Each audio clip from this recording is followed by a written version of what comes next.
Black people, we've got to fight. Jean Petro, you see us. Oguo, we've got to fight. Let's go fight. Oh, Black people, we've got to fight. Zumbi, you see us. Oh, we've got to fight. Let's go fight. Oh, Black people, we've got to fight. Yasantewa, you see us. Oh, we've got to fight. Let's go fight. Oh, Black people, we've got to fight. Bookman, you see us. Oh, we've got to fight. Let's go fight. Oh,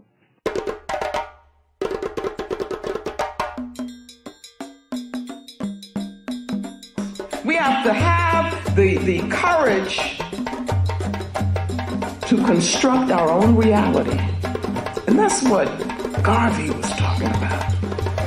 Because he said he looked around, he didn't see what he thought should be there, and so what did he do? He didn't get depressed about it.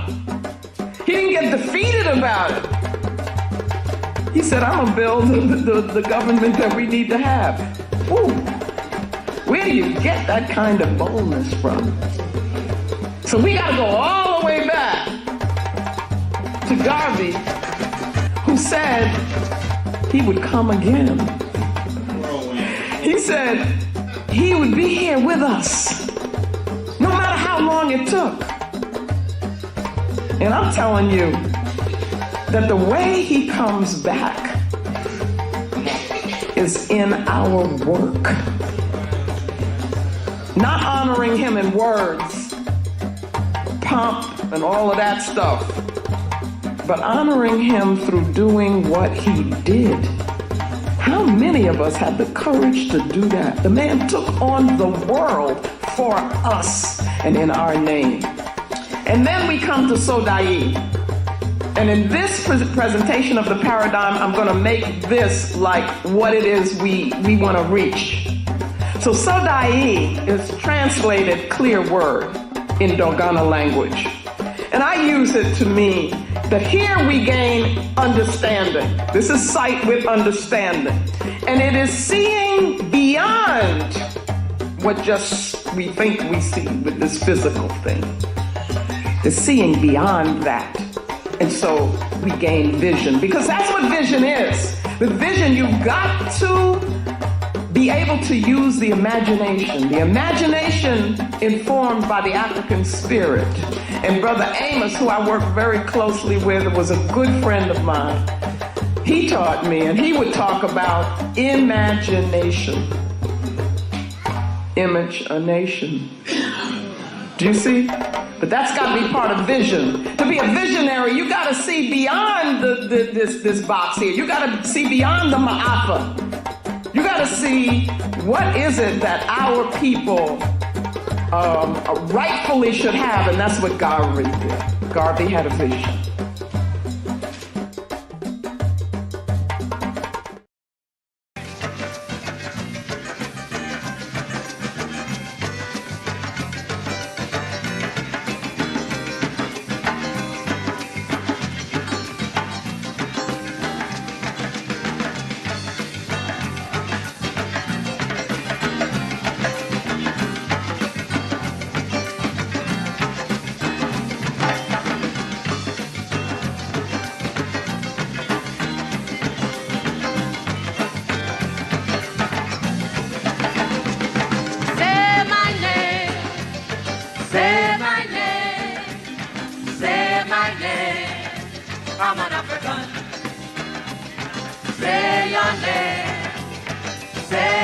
name. Say your name. We Africans.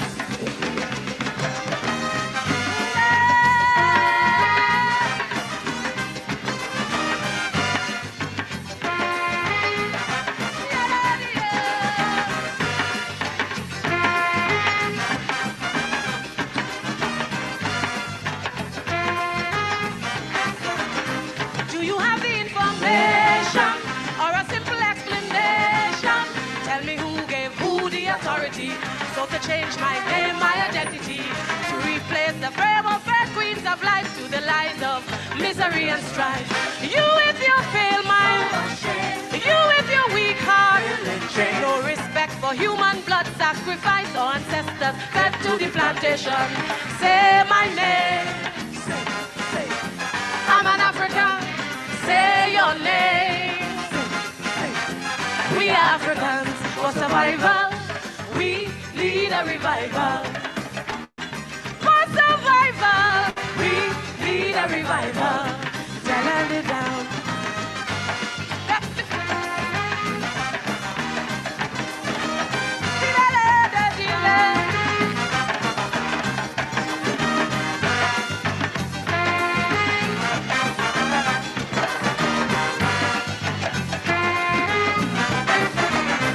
Do you know what strength and courage brought me through the middle passage? Still I strive with pride and dignity as I fight to cling to my ancestry. With these hands of steel forged in Africa and the blood of all the Yoruba. You who came dancing from my womb, now you lay silent as a tomb. It is time to wake from your life of death, time to regain all your lost respect. Say my name, I'm an African. Say your name. We Africans for survival. We need a revival. For survival, we need a revival. Say my name. Say my name. Say my name. I'm an African. Say your name. Say your name. Say your name, we Africans, nobody out there. Be alive!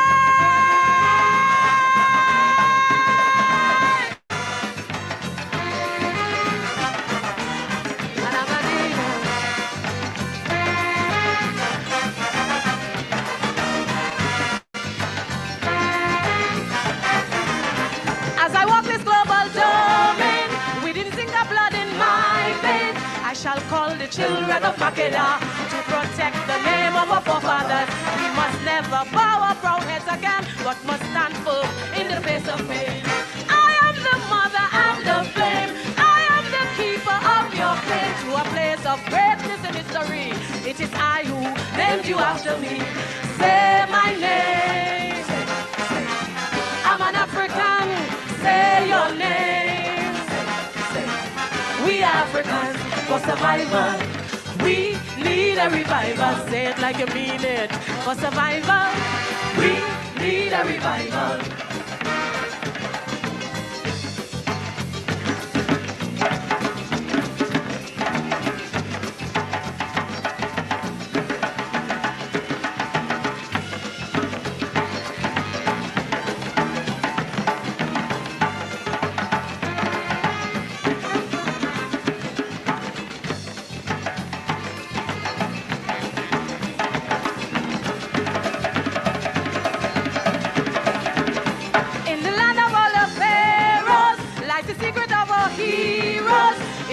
You'll find your true history and the names of all those who fathered me. Writings on the walls cannot be denied. Cries for freedom, spreading far and wide. Out of this land came gods and kings, spreading their power on the wings of the might and glory of Africa. Now I hear them calling from afar. Say my name, say it, say it, say it. I'm an African.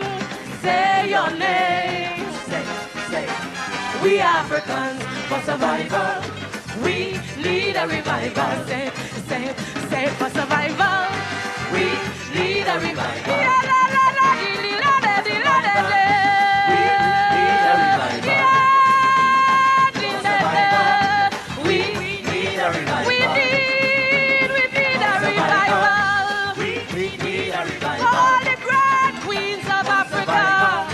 We need a For revival. Queen Ty Candace. Survival. Hey, we need a revival. I know it, you know it, I know it, you know it. We need a We revival. need a revival. We need a revival. We need a revival for the dying children of Africa. We need a revival. Ah, we need a revival. We need a revival. We need a revival for all the women who don't know. We need a revival. We need a revival for the young princes of Africa who We died. need a revival. Lord, we need a revival. We need a revival. Ah, we need a revival. We need a Tie, tie, tie, tie, tie, tie, tie. revival. Huh? We need a revival. Ah, we need a revival. We need a revival. I know it, you know it, you don't want to own it. We need a revival. Ah, we need a revival. We need a revival. Ah, we need a revival. We need a revival. Ah, we need a revival.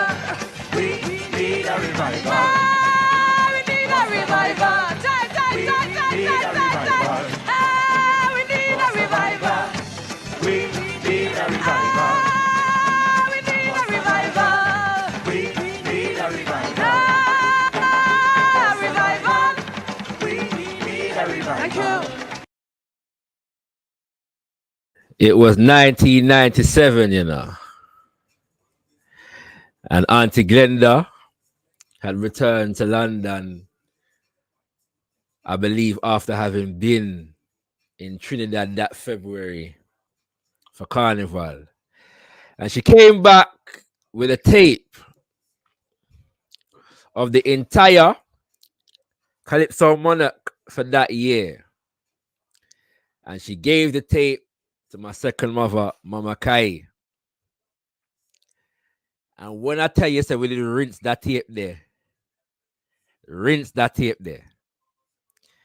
And the song you just heard and the presentation, the performance that you just witnessed was also on that tape. May I talk about TDK, audio cassette tape, 1997. We never even had the video. Yeah.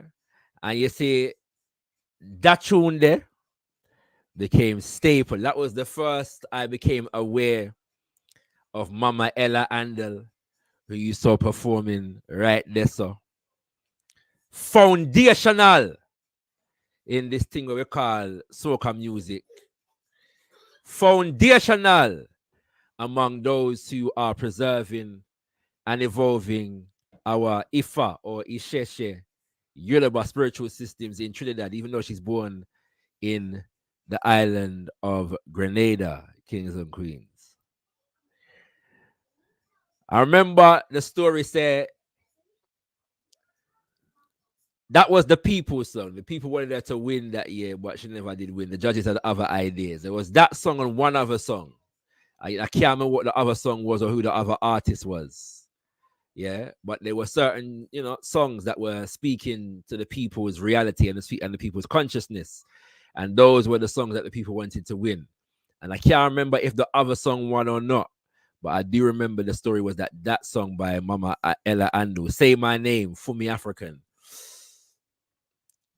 didn't win the thing. But she is the people's champion, kings and queens. And ever since then, I've been connected to the works and spirit of Mama Ella Andel, an elder now, still living, still doing her thing. And so I thought it was appropriate to begin the show with the energy of a legendary Calypsonian, foundational to the birth and the development of soca music, Mama Ella Andel.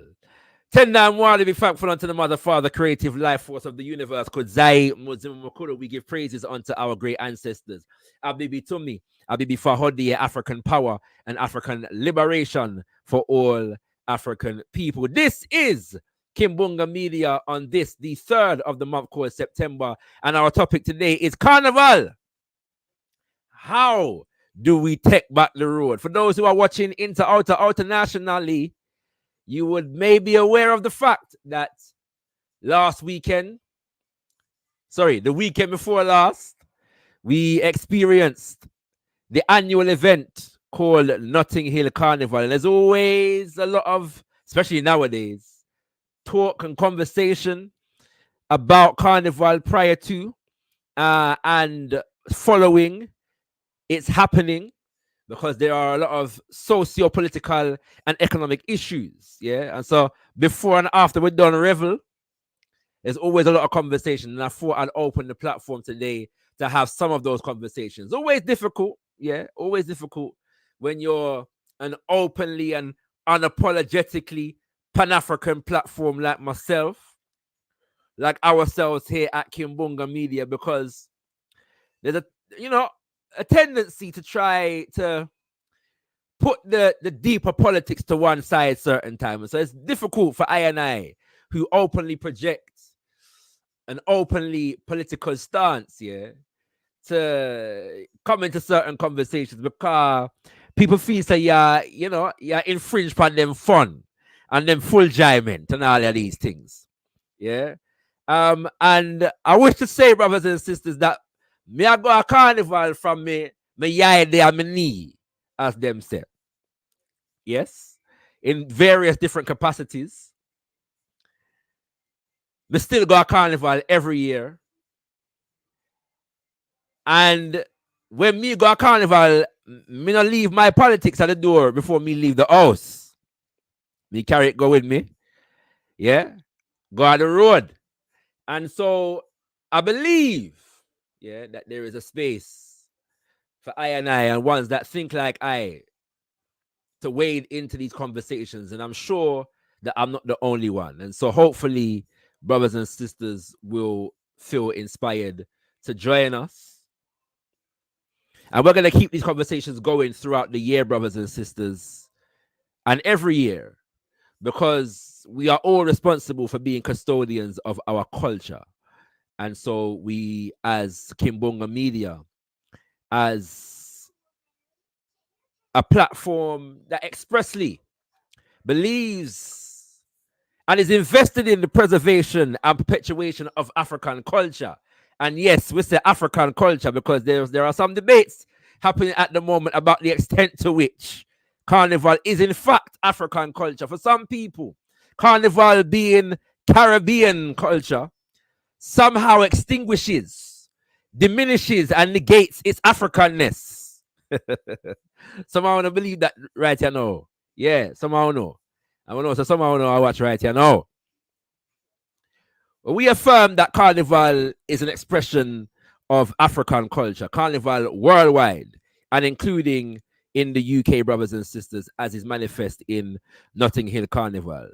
We want to big up and hail up the name of Mama Claudia Jones. Claudia Jones, brothers and sisters, whenever we observe and we celebrate Mama Claudia Jones, Carnival, Notting Hill Carnival, we must raise the name of Mama Claudia Jones, without whom Notting Hill Carnival would not exist, who organized the first quote-unquote West Indian Carnival in the year 1959 in response directly to the quote-unquote Notting Hill race riots, this misnomer where they call race riots, which is really groups of white men in particular attacking African families on the streets of Notting Hill, brothers and sisters. And also the murder of Kelso Cochrane. And the brothers in particular, who were parts of members of the families that were under attack at that time in 1958, began to carry some cricket bat and some cricket stump and maybe a cutlass or two upon the road. These are the stories that I was told. And as a result, many of those men were arrested for possession of an offensive weapon. And so Mama Claudia Jones organized the carnival. And the theme for the carnival was a people's art is the genesis of their freedom. A people's art is the genesis of their freedom. This is an expressly political statement, brothers and sisters. Nah beg, no friend. An expressly political statement that the artistic expression and the full enjoyment and the music and the dance and the revelry and the wine and the rum, even the rum, we partook of all of the above within a context, and we were encouraged to know about that context under the leadership of Mama Claudia Jones. A people's art, a people's art, a people's art, a people's art is a genesis of their freedom. And I was educated about the fact that the proceeds from the event went to paying for the legal fees of the brothers in particular who had been arrested and charged with defending themselves and their families in the wake of being attacked by mobs of racist white men on the streets of London. Interestingly, short before Notting Hill Carnival this year, similar attacks were taking place on the streets across the UK. Well, I'm going on that today. This is important and interesting to note. Brothers and sisters, we're going to have open house today. So I'm going to be sharing the link very shortly. I'm going to share the link after because I've got a couple special guests coming through as well. I'm going to share the link after I've interacted sufficiently with the special guests. But before I bring on the special guests, very, very special guests, we're going to hear from the voices of some elders who have been involved in Notting Hill Carnival from before most away. Where I watch right now, Barn. And I'm sure I'm not over-exaggerating when I say that. And so before we bring on our elders to hear the voices of our elders, let me just bring up this particular article that we know has been very popular over the last couple weeks. Yeah, Voice newspaper article published on the 2nd of August 2024. And it says, exclusive, Carnival generates 396 million for London's economy.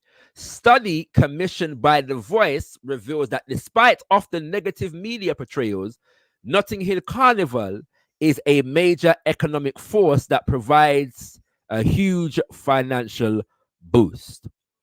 And so the Voice newspaper here is obviously trying to preempt the negative propaganda that has followed Carnival every year for the last few years. Unfortunately, their attempt may have been hijacked by the fact that there were a couple incidents, one of which led to the loss of life of a sister by the name of Cher Maximin, who is the mother of a 3-year-old who was reportedly stabbed at Carnival and died, lost her life days later in hospital.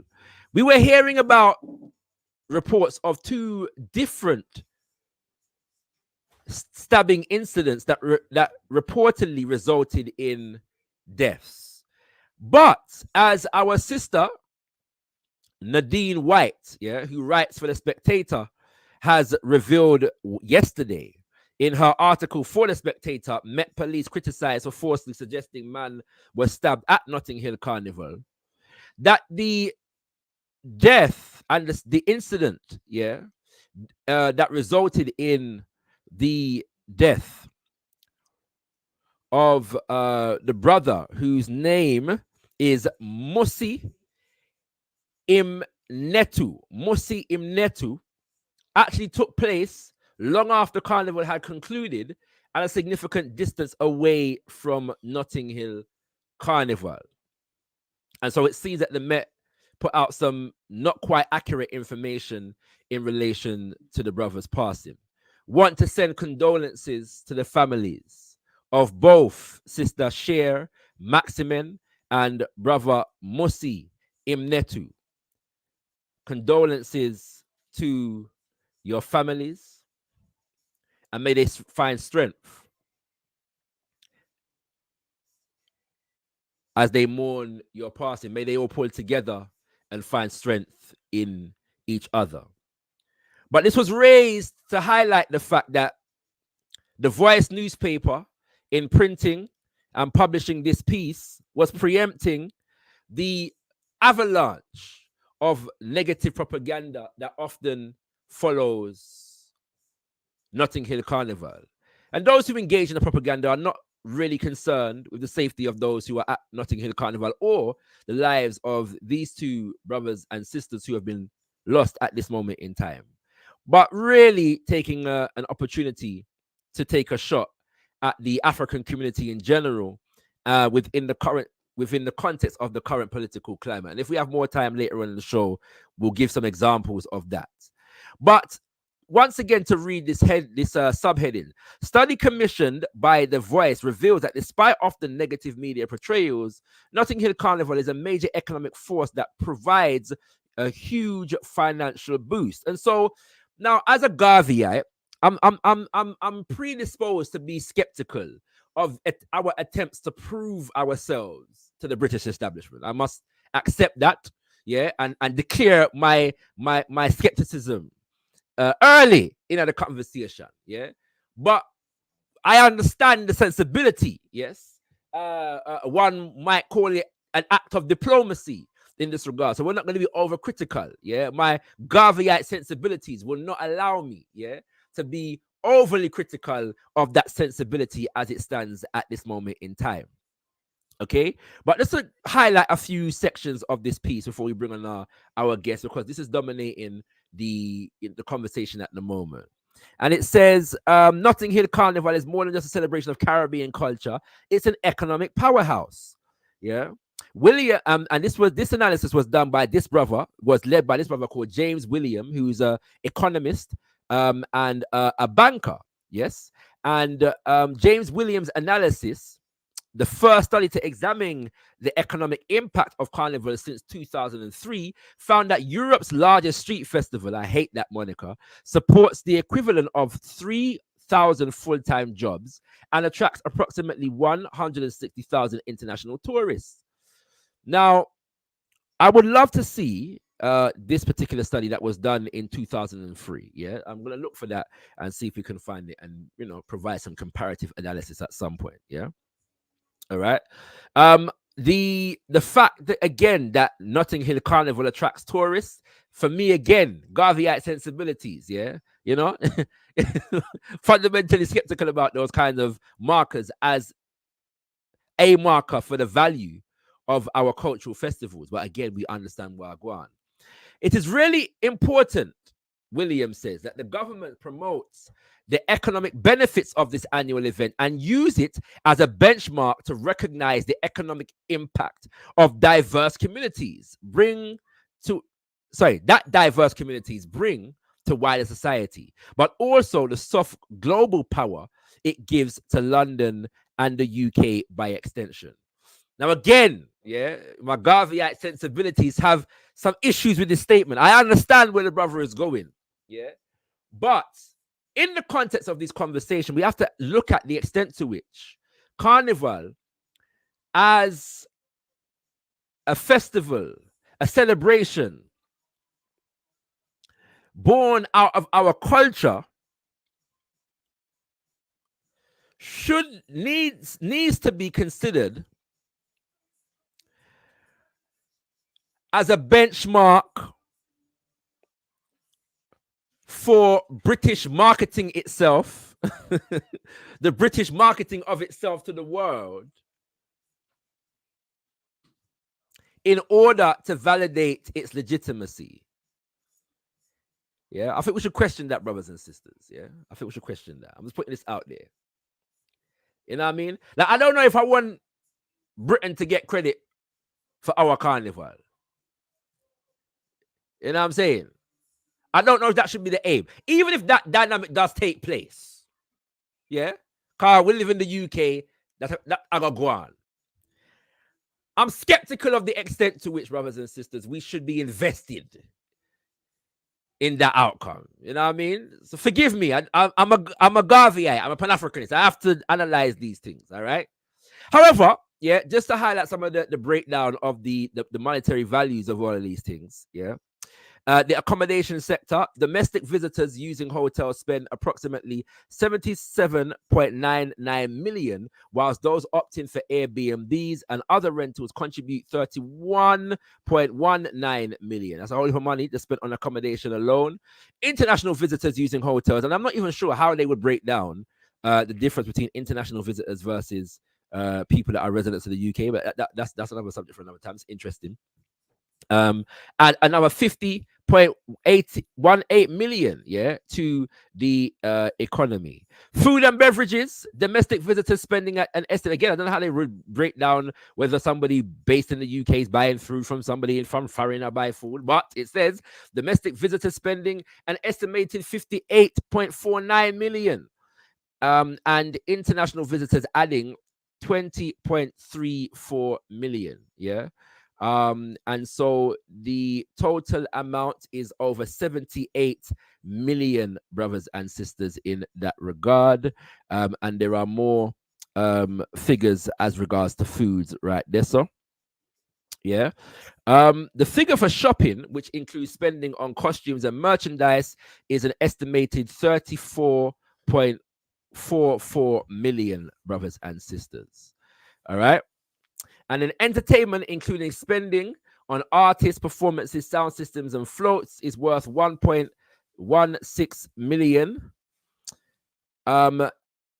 Airline spending for international visitors is 50.86 million. All right.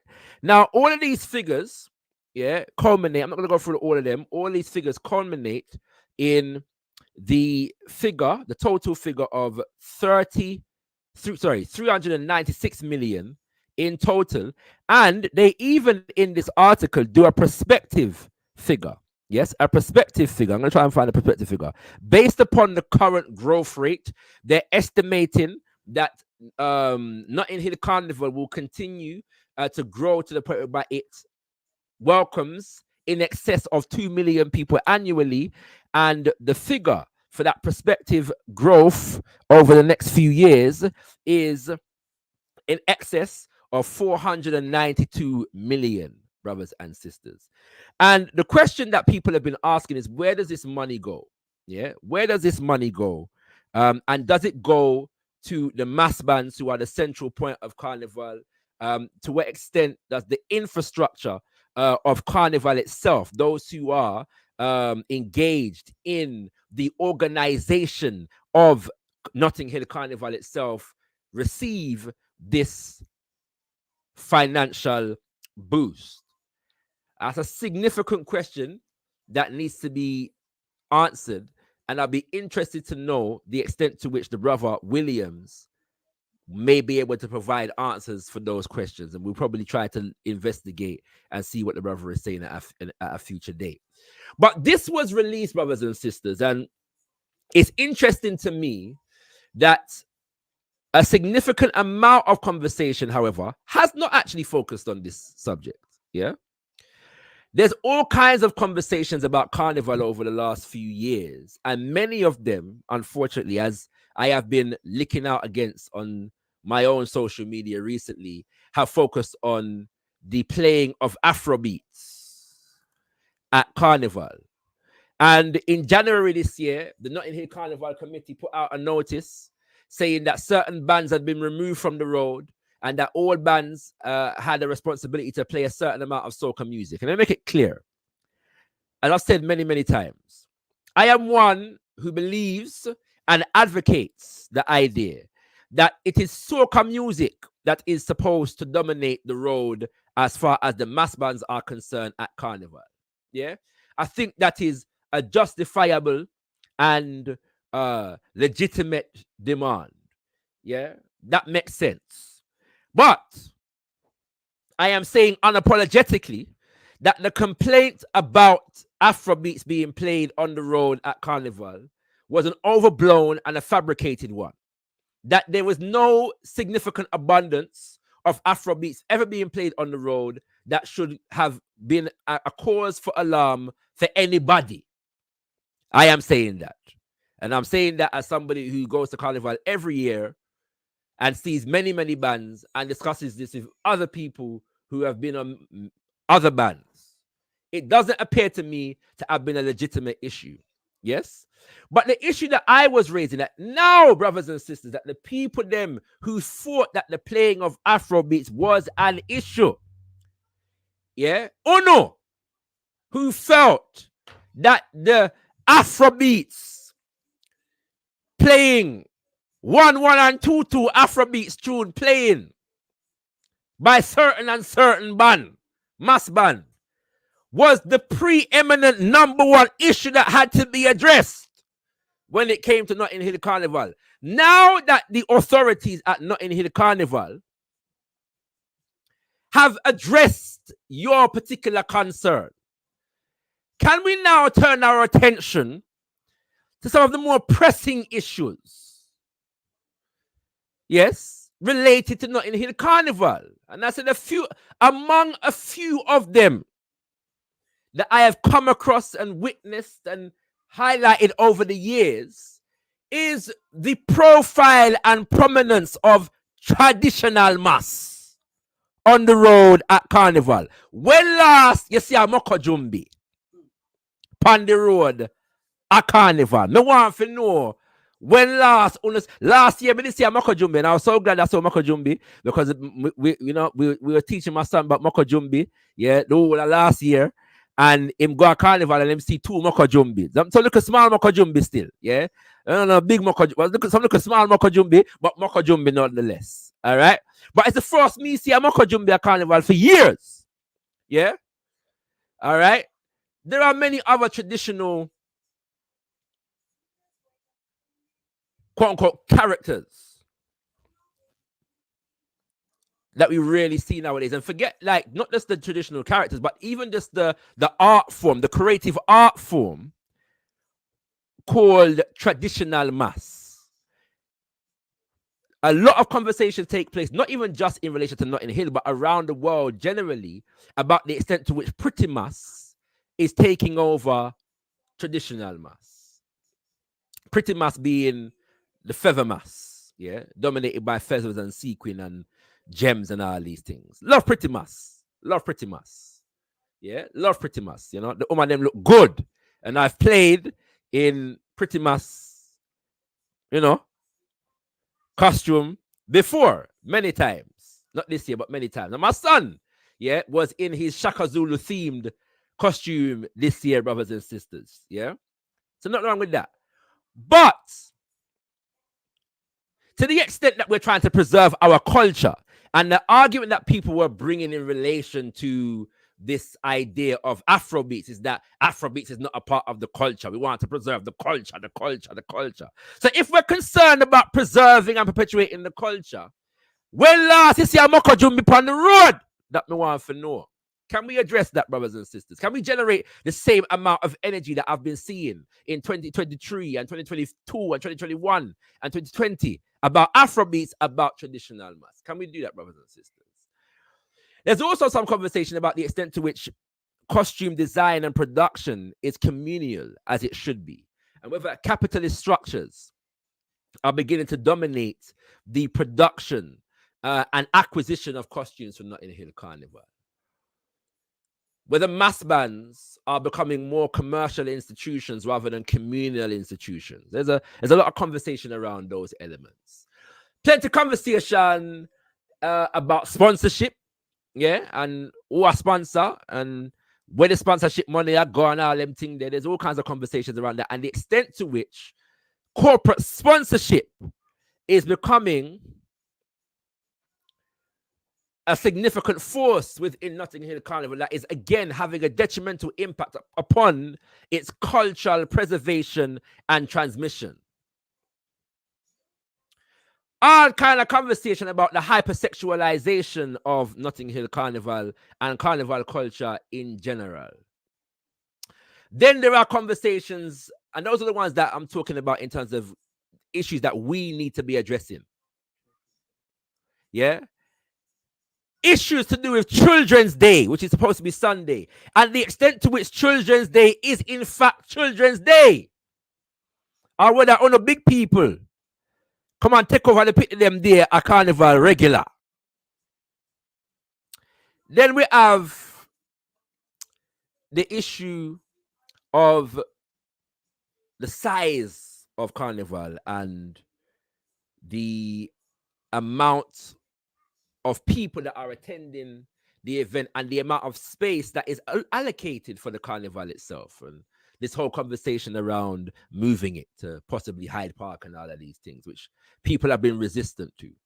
But I'm hearing now more and more frequently regular masqueraders beginning to question whether they can play mass continue with that Carnival again because of the extent to which the road is so jam-packed. One time you could stand back and see a costume go by and all them things there, but the road is so jam-packed at the moment that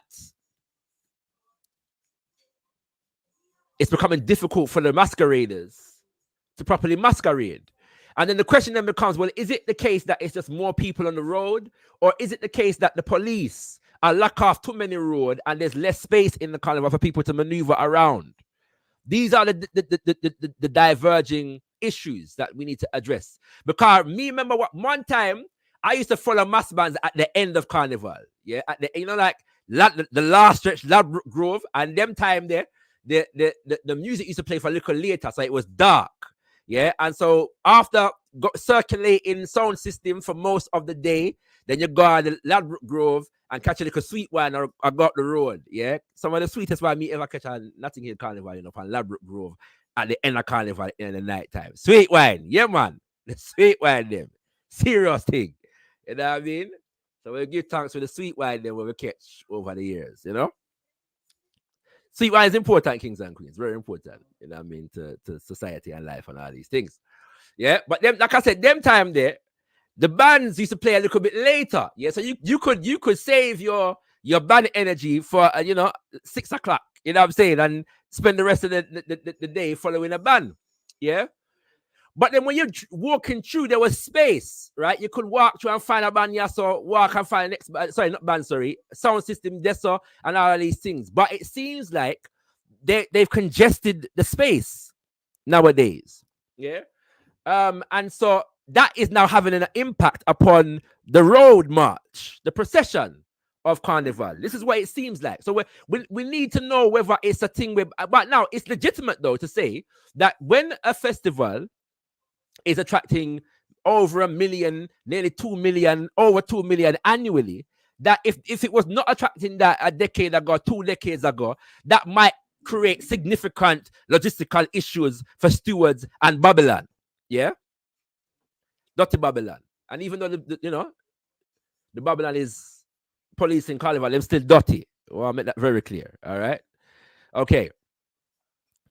So, these are all of the different dynamics that we have to consider, yeah? And so when you hear now masqueraders who are saying, well, boy, right now, I can't deal with the road, yeah? And it's not even just the fact that there's so much people on the road, but the people were come on the road. How much are we coming to the road? This is now people that come to revel in Carnival but are not masqueraders. How much do we come with a cultural awareness of where we're there? Yeah? Or is Carnival now being attended by a mass of people who are just looking to wine pan girl on the road without a connection to the culture and the heritage of Carnival, and therefore the traditions of Carnival, to know how to act, to know how to behave in relation to a mass band and masqueraders on the road? Is the desire to catch a sweet wine. And sometimes it's not even a sweet wine. There's a difference between wine and daggering, kings and queens. I want to know if you just know that. Yeah? Because much of what we see on the road is not wine, it's daggering. I go on the road. Only for learn to rotate waistline. Especially the man them. Someone want to need lessons. Yeah, in all for wine. So because someone want to can't wine and I can only joke. Joke and wine are two different things. Yes. We have to address these cultural issues. Joke and wine are two different things. And if you can only joke but not wine, you need lessons in road march etiquette and sensibilities. That way I say. Yeah? But I say that to say, brothers and sisters, that it's apparent to me when we're on the road nowadays, especially the younger generation, and it seems like, especially on Monday, which is supposed to be Big People Day, the ages of people seem to be getting younger and younger and younger, and it doesn't feel to me like a connection to Carnival as a cultural institution, as a heritage, is properly appreciated and appreciated, loved. And that is a responsibility of us as a community. And so I put out the information for this conversation, and I did get a message, from that 2 elders who have been involved in Carnival intimately would like to come and take part of the conversation. So you know what? When the elders were speaking up, me give them space. I'll solid thing go. Me give them space. And so I'm gonna speak to the elders first, and then I'm gonna open up the lines to everybody else who want to come through. And so with that, let me bring forward Elder Cecil and Auntie Claire in the building. Greetings, my elders. Greetings to you, my young brethren. I was a wonderful dissertation you just delivered on the whole problem. Give thanks, Elder Cecil. And I'm not done because I say more, but when I want to take out the whole of the show, you know what I'm saying. But first of all, I want to thank you both for reaching out. And by the way, brothers and sisters, you won't see this, but whenever Elder Cecil joins us on Kimbunga Media, that his presence here is often facilitated by Auntie Claire. So we just want to know that and give thanks for Auntie. You know what I'm saying? So making sure that Elder Cecil gets here in good order. I'm not used to being called Auntie Claire, but well, we're going to give you the proper respect where you deserve, Auntie. You know what I mean? And when we come from, when I call big people by their first name, so I just sort of think. When Cecil told me about your show, I actually thought this was a good opportunity for us to talk about it because, as you say, we both have a very intimate knowledge of Carnival. I mean, I was chairman and chief executive for 13 years.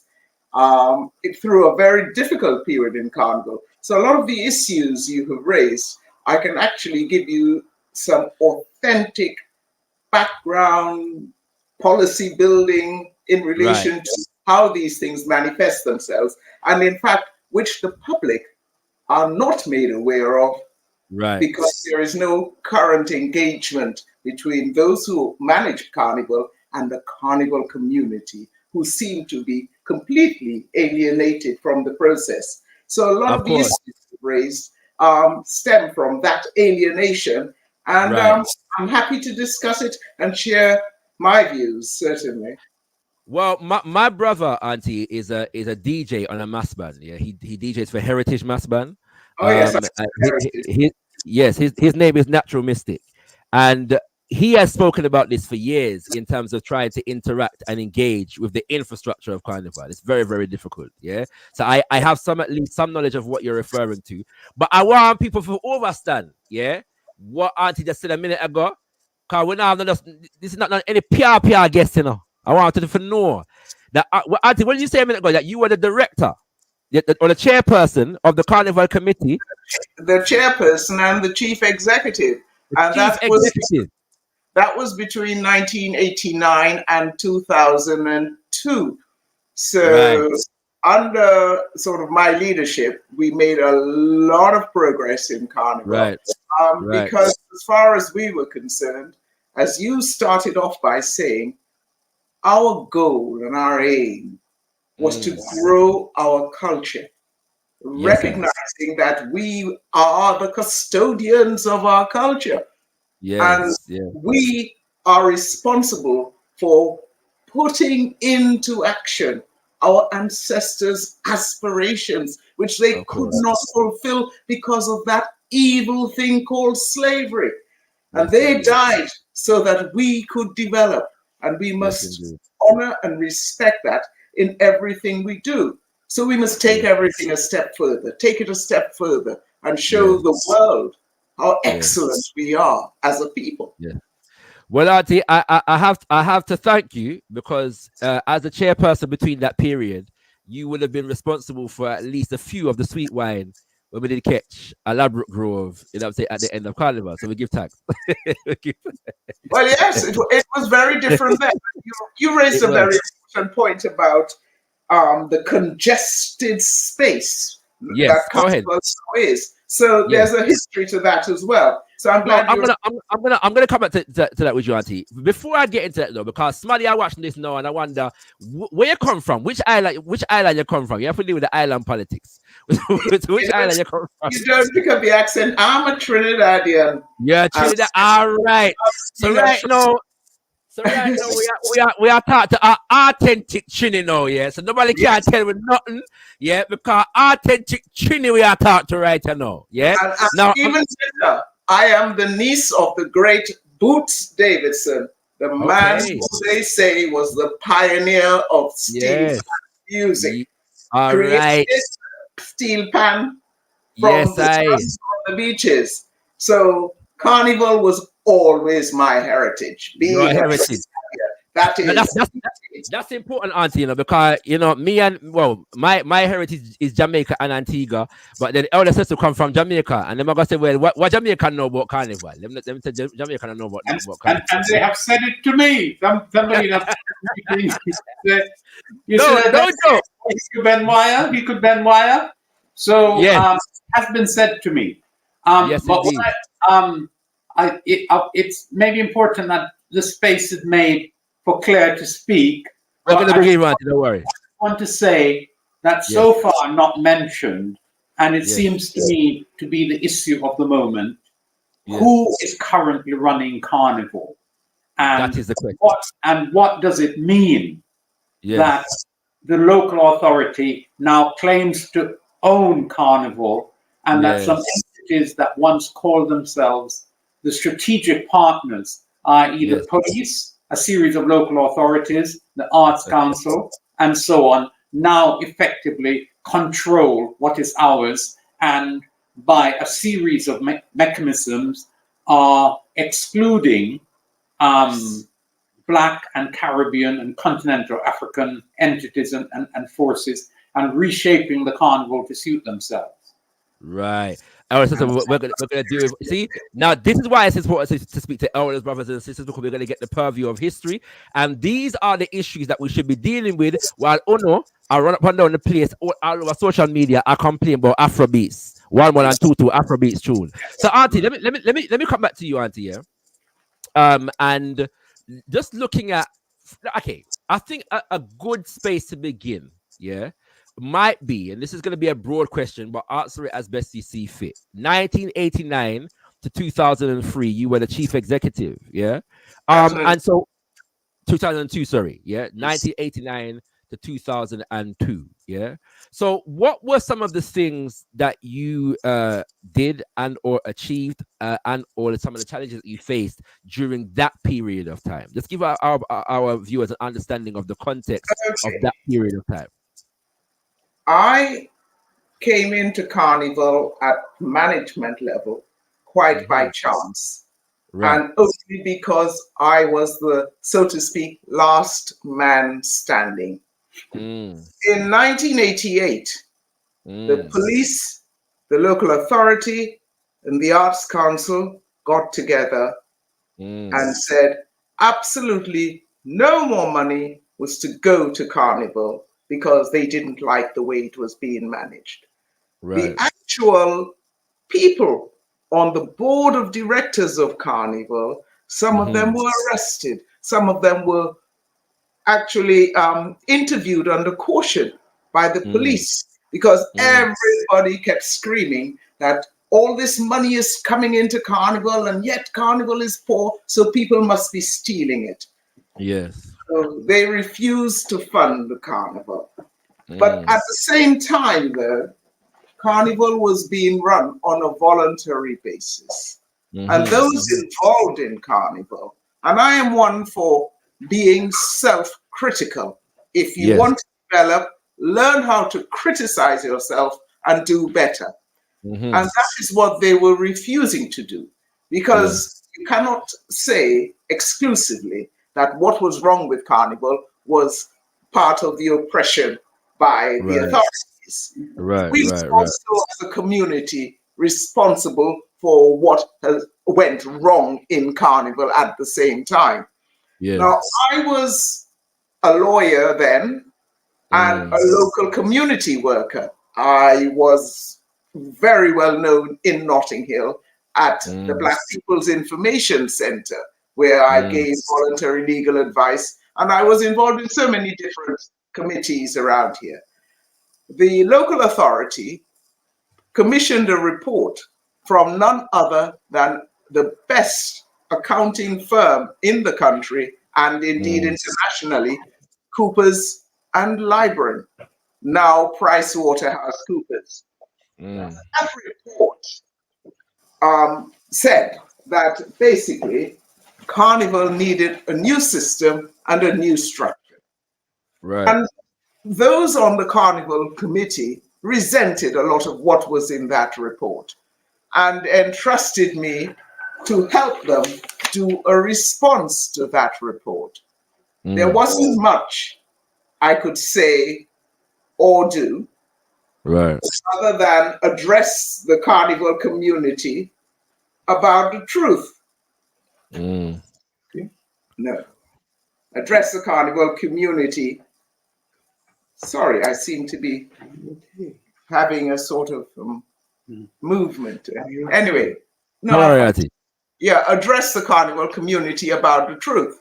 And as I addressed them about the truth, the meeting turned and people kept asking me, well, you take over, you approach the funders. They'll give you the money because you don't have that history of involvement on the committee. So you're not tainted.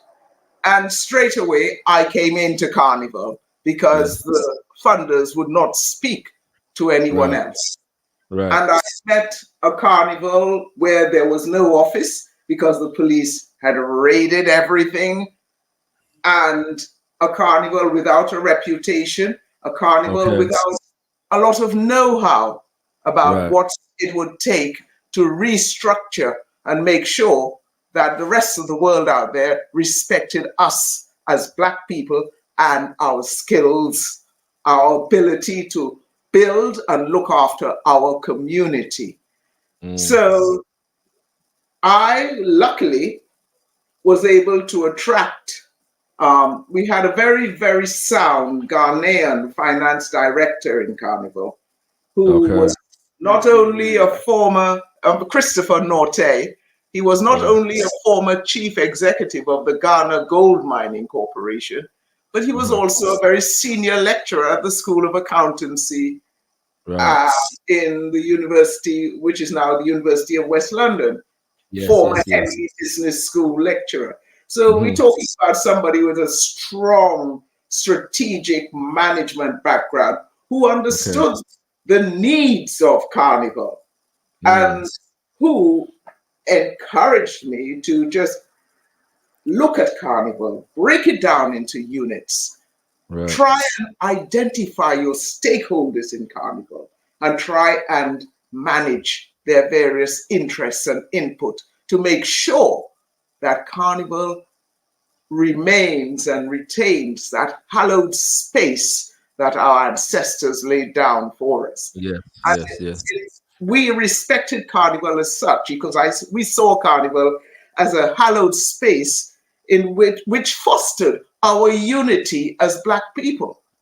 Because we understood for the first time, this is the only gathering of Black people from right across the Caribbean, from across Africa, from across Latin America, who were coming to Notting Hill to find that space in which they could honor their ancestors. So there were so many traditions that we were having to deal with. And it's important, if you're going to manage Carnival, you listen to the people of Carnival and try and implement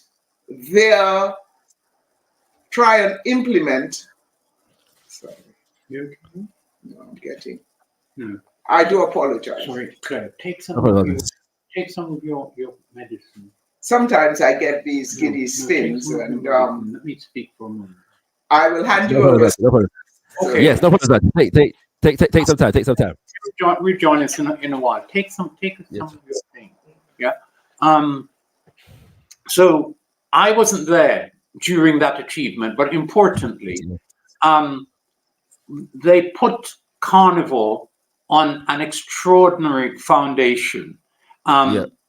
Into her leadership, along with Mr. Naughty, Carnival had sponsors. And I know we can be critical of sponsorship and capitalism and so on. But importantly, some of the things. Don't worry. Importantly, Coca-Cola, Virgin Atlantic, Western Union, and so on, were all major sponsors, giving over £1 million in sponsors. By the time she was dethroned and the Carnival taken over, they had approaching 300,000 of reserves, waiting and moving towards buying a building that would be the Carnival headquarters. By the time she was dethroned, the head of state, the monarchy, was turning to Carnival as part of both the Millennium celebration and one of the Royal Jubilee events. Really quite extraordinary achievement. And in addition to that, Carnival by then was recognized as being run as an exemplary entity, and it had won a competition for the best run entity of the kind in the UK. And it wasn't just, I mean, it's difficult to compare it to other events because there are no similar events. Comparison wasn't just with, street events or concerts. It was to do with, it was a major business. The figures that are being put about now are meaningful figures, and we're talking about a significant business that had been assembled and conducted by our sister Claire and by Chris Naughty, and importantly by a woman who must be mentioned. What's her name, Claire? Stephanie Harwood. Steph, who understood publicity. When she came into Carnival, she was actually connected to Coca-Cola, and she brought those skills and connections into the entity as part of the process of developing it during the 90s. Yes. Okay. Right. And I think the most important thing that underlies all of that is the fact that we as Black people were coming together to make it happen. We were looking after each other. When you talked earlier about where is the money in Carnival going? Well, where the money in Carnival was going is when we got it from the street trading, the Carnival disciplines, i.e. your Carnival bands, your Carnival sound systems, your steel bands, your Calypsonians, the 5 core disciplines who make Carnival happen from their own funds, from their own energies, from bringing different elements of the Black community together. As far as we were concerned, they are who we have to make money for, so that they become more productive, and so that you get a better quality of Carnival, where you have the big masquerades, you have bands that will go for and develop the traditional masquerades, your Moko Jumbi, your Jab Jab, your this, your that, So the money that came into Carnival was very important, fundamentally important, to see to the needs of the core stakeholders. And that is one of the things that is going wrong now, because those who make Carnival happen get nothing from Carnival. And the reason why they get nothing from Carnival is because those who manage Carnival and the local authority are keeping all the spoils of Carnival for themselves, because they just recognize what it takes to put on Carnival by these people in their local communities. And it's a big, big issue that we are faced with as a Black community. How did we find ourselves in a position whereby we've given away our assets? We've given away our economy through treachery and collaboration, because the council did not simply decide one day, I'm going to say, I own Carnival and take it.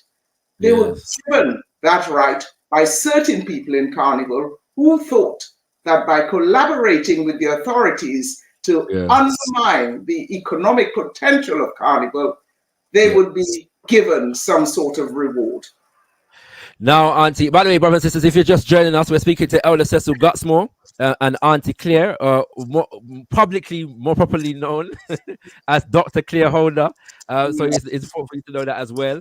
But we're discussing Carnival, and the reclamation of Carnival. Go ahead, Auntie, go ahead.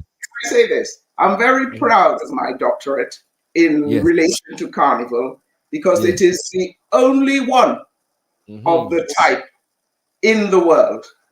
And apart from that, every single person, apart from Claudia Jones, who has been instrumental in making the Notting Hill Carnival happen, I have interviewed them over the years, and I understand their input. I have taken information from them and added it to what we have been able to build as the Notting Hill Carnival, acknowledging their input, because the one thing we do not do as a community is congratulate each other, big each other up, and actually ensure that we celebrate each other's achievements so that we can be one body, one voice. And so having studied like mad over the years, and specifically for the benefit of Carnival, because every time I studied, and you may not know a little of my history, but I actually also, in addition to that PhD, I have 6 master's degrees. And all of those degrees have an element of Carnival in them, because I wanted to see every aspect of Carnival. I wanted to look at Carnival from the various perspectives to make sure that when we put it back together again, I understood truly what we were dealing with, and I was qualified to say I can assist from a point of view of knowledge in the growth of our culture. Yes, Auntie. Just out of interest, and for those who are interested, is the PhD thesis that you're referring to the impact of professionalism on organizational effectiveness? Yes, that's right. So, brothers and sisters, if you search Dr. Claire Holder, PhD, that will come up here. It's called The Impact of Professionalism on Organizational Effectiveness, a case study of Notting Hill Carnival 1989 to 2002. And so let me say humbly, my brother, it's not an easy read. It's 4 volumes. The first part of the first volume is theoretical analysis as sets up the work.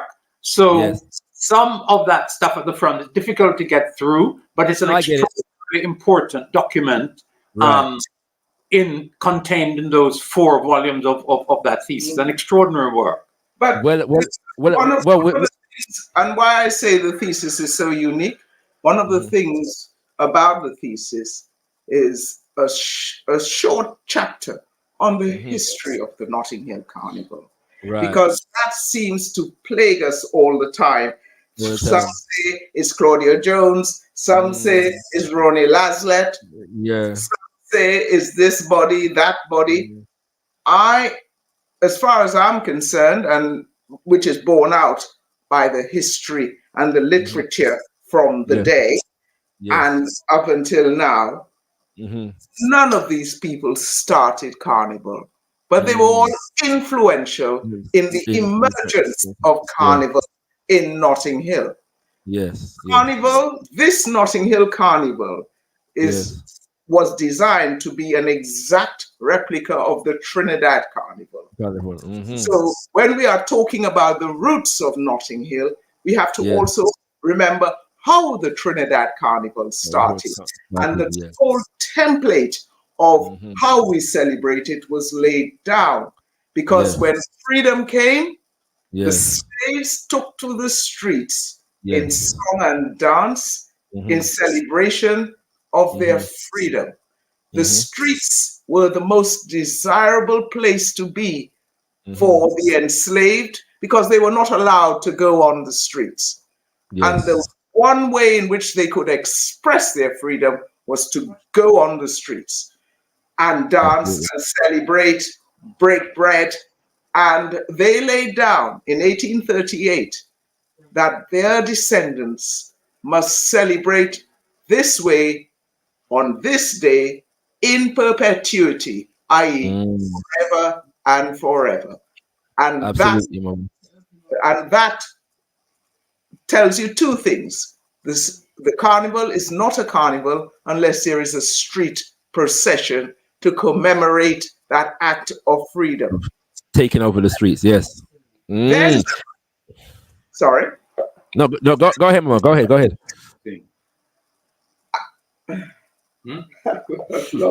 The second thing is that the arts of carnival were also displayed on that day. The masquerade is about satire, mocking the white man using your artistic skills. So if you look at the early masquerade, more often than not, there would be effigies of white women exaggerating their features, making them look grotesque, playing devil masks. We are your devil. We are the devil. We come to claim and reclaim our space. And so there was a whole tradition of masquerade, but the element of it, it has to be satire. There has to be a theme. And as you quite rightly say, masquerade nowadays is just pretty mask, but you don't get a sense of the meaning of that masquerade.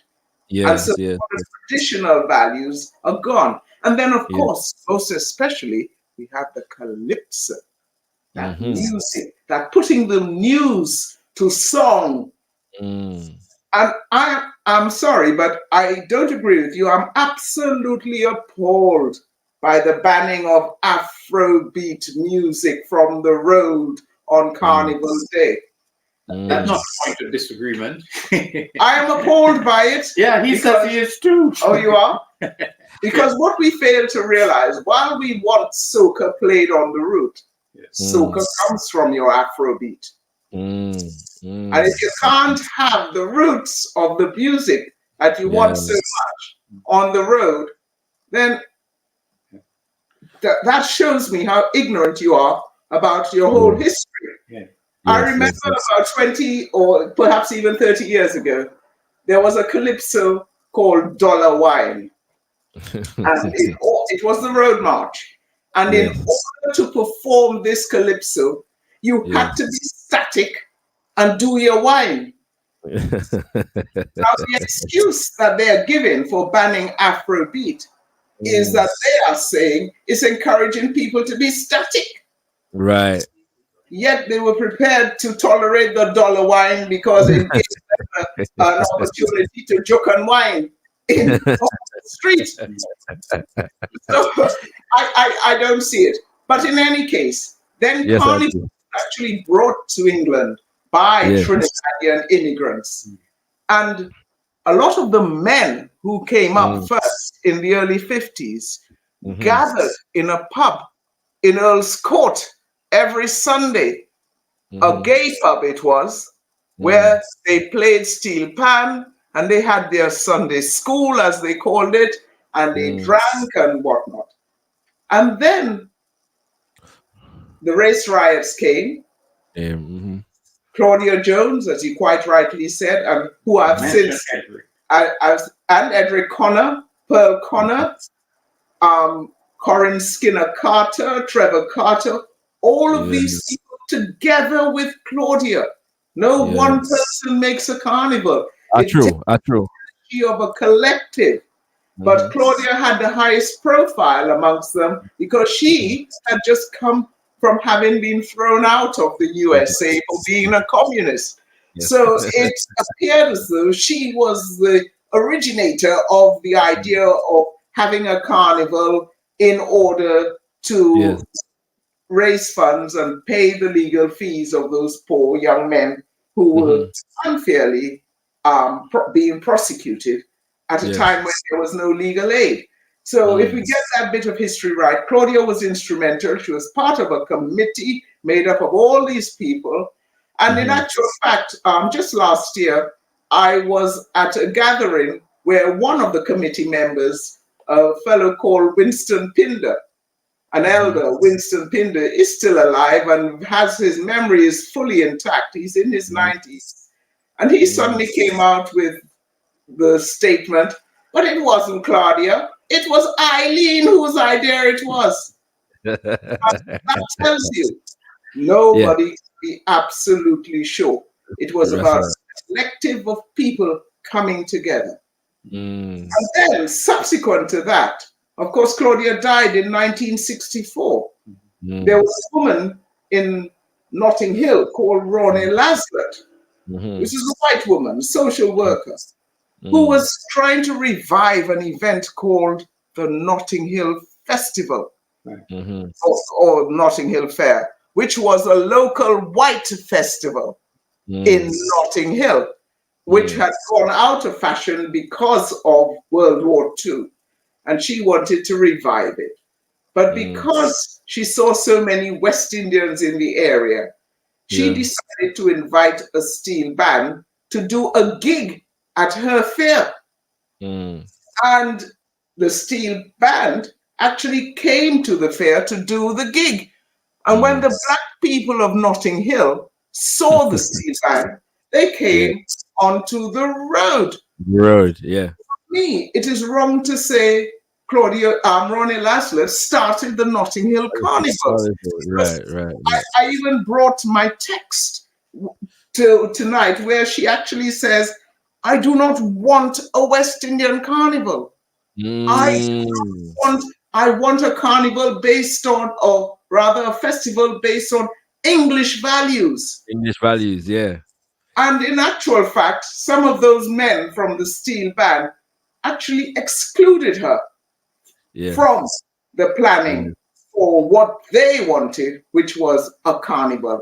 And one can say they were just as forceful in the start of the Notting Hill Carnival as anybody else. Because if they hadn't put their stamp on it, we would not have Carnival today. But Ronnie Laslett was important because she got the license to go on the road. And we onto that. Well, people get it wrong because people are not being accurate in reading the story of Carnival.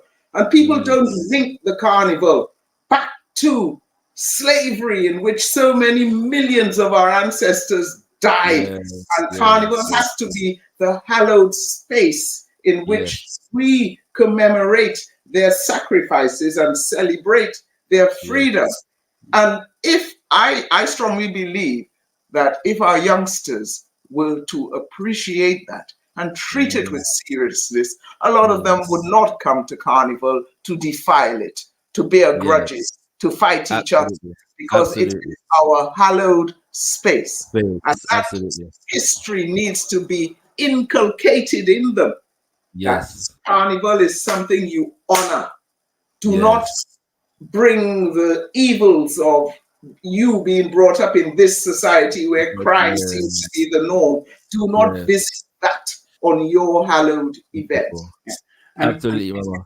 It seems to me important, Claire, that we, in this space, bring out the extent to which what you, my brother, were calling the traditional arts of Carnival, how African they in fact are. Because of the way we're mistaught about our Caribbean history, we don't understand quite how much of Africa and African culture survived there. Claire, just talk about you going to the Nigeria. I had this is the I would say, the defining opportunity of my life so far. We were, because the Nigerian government had heard of us, we were invited to Nigeria by none other than the president himself, who was then Baba Obasanjo. He said, I want you to come and help me put on an event that will bring all the 37 states of Nigeria together. The Muslims, the Christians, whatever, bring them together in one space in Abuja. So we went. Which year? In 2006. Right. And the first thing he said to us is, I do not want any of your Notting Hill masks. We have our own masquerade. We have our own tradition. Yeah. So we said, fine, because by then we had learned from Notting Hill how to adapt events, of course, according to the requirements of people. Of course. Well, we were so struck by the masquerade and the whole performance of the Nigerians. And immediately it took me right back to my childhood in the Caribbean. I was so surprised that those cultural attributes of the Nigerian people was seen and taken with them through the process of slavery, and they survived, and we adopted them in the Caribbean wholesale. But we think we invented them, when in actual fact, they were there. They are in Nigeria. They are bigger and better than we have. You know, just Mas. I remember when I was a child in Trinidad, even Short Knee, Moko Jambi, and all these things. You'll probably see about 10 people in those type of costumes. Well, in Nigeria, you see thousands. And they're telling you, and they can tell you the history of this masquerade, that masquerade. It goes back 1,000 years. We are celebrating from this empire and that empire. So our carnival is purely African. Yes. I remember in the early days of Notting Hill, I used to listen to this man who thought he knew everything about Carnival. And he would tell me, Carnival comes from Bacchus, the god of wine, the Roman god of wine. That is Carnival. It's this, it's that. Everything but African. Anything but African. Because as a Calypsonian Choke does say, here see Africa at all. Yeah. Baby black like a voodoo doll, but they see Africa at all. That's right. Brother, want to emphasize anything, the slightest modicum of Europeanness in them. They want to highlight it and boast about it, but they see Africa. They don't see our African heritage. And we, unfortunately, today, we are guilty of de-Africanizing our carnival. Okay? My brother, do you know an artist called President Brown? I know of, yes. Yeah, he has a song. You must play it on a show next time. It's called African Thing. Just play it. Right. He refers to all of the dances, and what he does is to list a series of dances that we can find in Jamaica or the Caribbean as an African thing, and just goes through the list of the extent to which what we're thinking of as a dance hall is in fact continental African. Yeah. It's an African thing. President Brown. President Brown and Don Yu. Yes. So are the two artists. But I know you can't keep me on for too much longer. When I am about Carnival, I don't stop, because Carnival is in my blood, it's in my DNA, it's in my heart. Auntie, I tell you what we're gonna do. As I said in the opening, we're gonna have to continue these conversations, yeah. So you're gonna have ample opportunity to not stop talk when it comes to Carnival and all that stuff. I don't quite understand that we have a space in which to exchange and speak. There's no shortage of time. Okay. Well, I just want to truncate it, because I know Cecil has a lot to say about the politics of Carnival, and that's very important. because I have to bring the story up to date, because the politics of Carnival are real and they are threatening to destroy the Carnival for our next generation. So I'll bring it up to date. You talked about 1989, and Cecil gave you a glimpse of what we did between 1989 and 2002. And it was phenomenal. And as I said before, it was based on recognizing each other, on our cohesion, building that cohesion, accounting to our people. You spoke earlier about the figures published in the Voice newspaper about the Carnival economy. I think it's important to add, those figures have been around ever since I've been around Carnival, and we're talking since 1973. Right. That's when I first came into Carnival, and everybody talked about the millions that were earned in Carnival, by Carnival, for Carnival. The problem with those figures, though, is that they give people the impression that there's all this money just slushing around in Carnival, when there isn't. You have to make a distinction between the economy of Carnival that's internal, that generates on the 2 days, and the economic impact of Carnival on London. And that economic impact of Carnival on London is very difficult, and in fact almost impossible to quantify if you are going to go with how many people stay in hotels, this, that, and the other. Because you must remember, when tourists come to London, they don't come for one thing. They come to see a number of things. They come to see Madame Tussauds. They come to see Buckingham Palace. They come to see this. They come to see that. And they throw in Carnival when they come at a particular time of the year. So that August period is the only period that you can count in terms of the wider economy generated through the hospitality industry. And nobody will ever admit to you that they come just for that, because they come to see so many different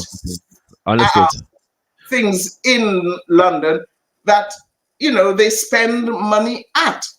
But on the 2 days of Carnival now, what we do know with some accuracy, because a very established research, Paul did this for us in 1997, everybody who comes to Carnival spends at least then £20 per head per day. True. Right? So if you've got 2 million people, you got 40 million pounds slushing around different outlets in Notting Hill. Different people earning money, different people this, different people doing that. Most especially the street trading in Carnival. And therein lies a big issue in which the local authority totally undermined Carnival's economy.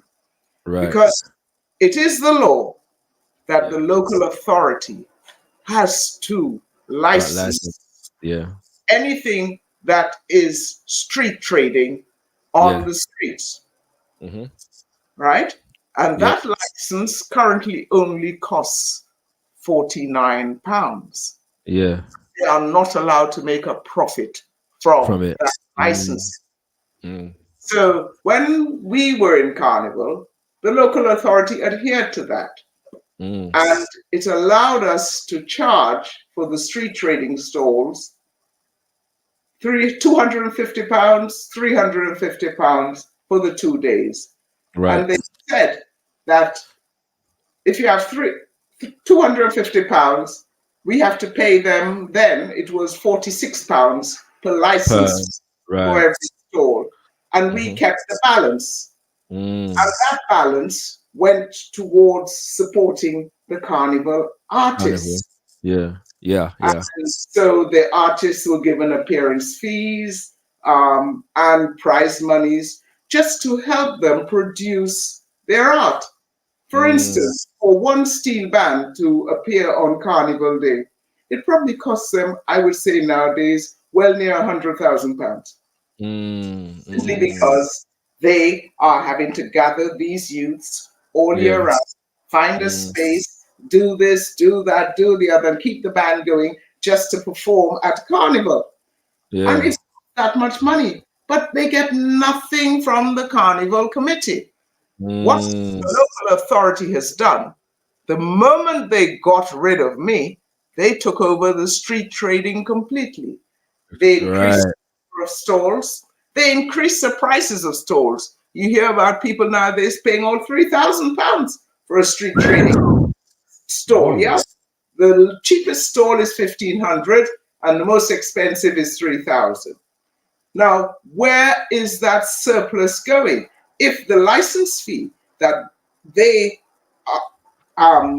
charge for is £49, where is the remainder of that money going? They have kidnapped it, they put it into their budget, and nothing goes to Carnival.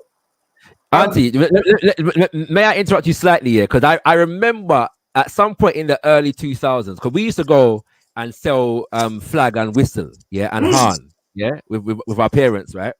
And so what used to happen is that, we were outside Westbourne Park Station, and then at certain points they would allow us to go and check out our sound system and so on and so forth. So that's how we began to go Carnival. And there was one year, and I forget the year, but I forget the exact year. But one year we went, and a notice was put out that basically street vending, that there's going to be a lockdown on street vending. And so police were chasing us through the crowd, trying to sell to whistle and to horn. And I thought I was misremembering this until somebody verified my memory last week or something like that. Because I remember, like, normally the ganja man would walk through the crowd and whisper, right? You know what I'm saying? Same of it, all right? And we were there. A crime. Right, you know what I'm saying? But that particular year, we were running through the crowd, picking up whistle and trying to hide whistle and then thing in a bag. And then a man got on a crate, with a big red, gold, and green flag and said, "Ganja weed." I couldn't believe it. I said, well, it's wild one. So I remember when I believe they've eased up on this now, because I know people that were selling whistle and them things on the road this year. But I remember for a good couple of years there was this hard lockdown upon unlicensed vending of horn and whistle. Days you could get a hawker's license, you see. Right. Whereas nowadays they don't bother with hawkers' licenses anymore. Right. But the hawker's license basically entitled you to walk through the crowd and sell. And they stopped it. But in any case, my bugbear now is that the local authority having kidnapped the Carnival street trading, and they now make close on £700,000 from it each year. That money, as far as I'm concerned, should be going to help those who produce the Carnival and who attract people to Notting Hill and who contribute towards building that wider economy in London. Nothing goes to them. I see the local authority, they spend that money on barriers. This year, there were so many barriers put up 2-3 weeks before Carnival, and then this year they've covered them with plastic sheeting so as to give the graffiti artists a canvas on which to dirty up the place and make the place so ghettoized instead of the beautiful place it should be, because Carnival is happening. For me,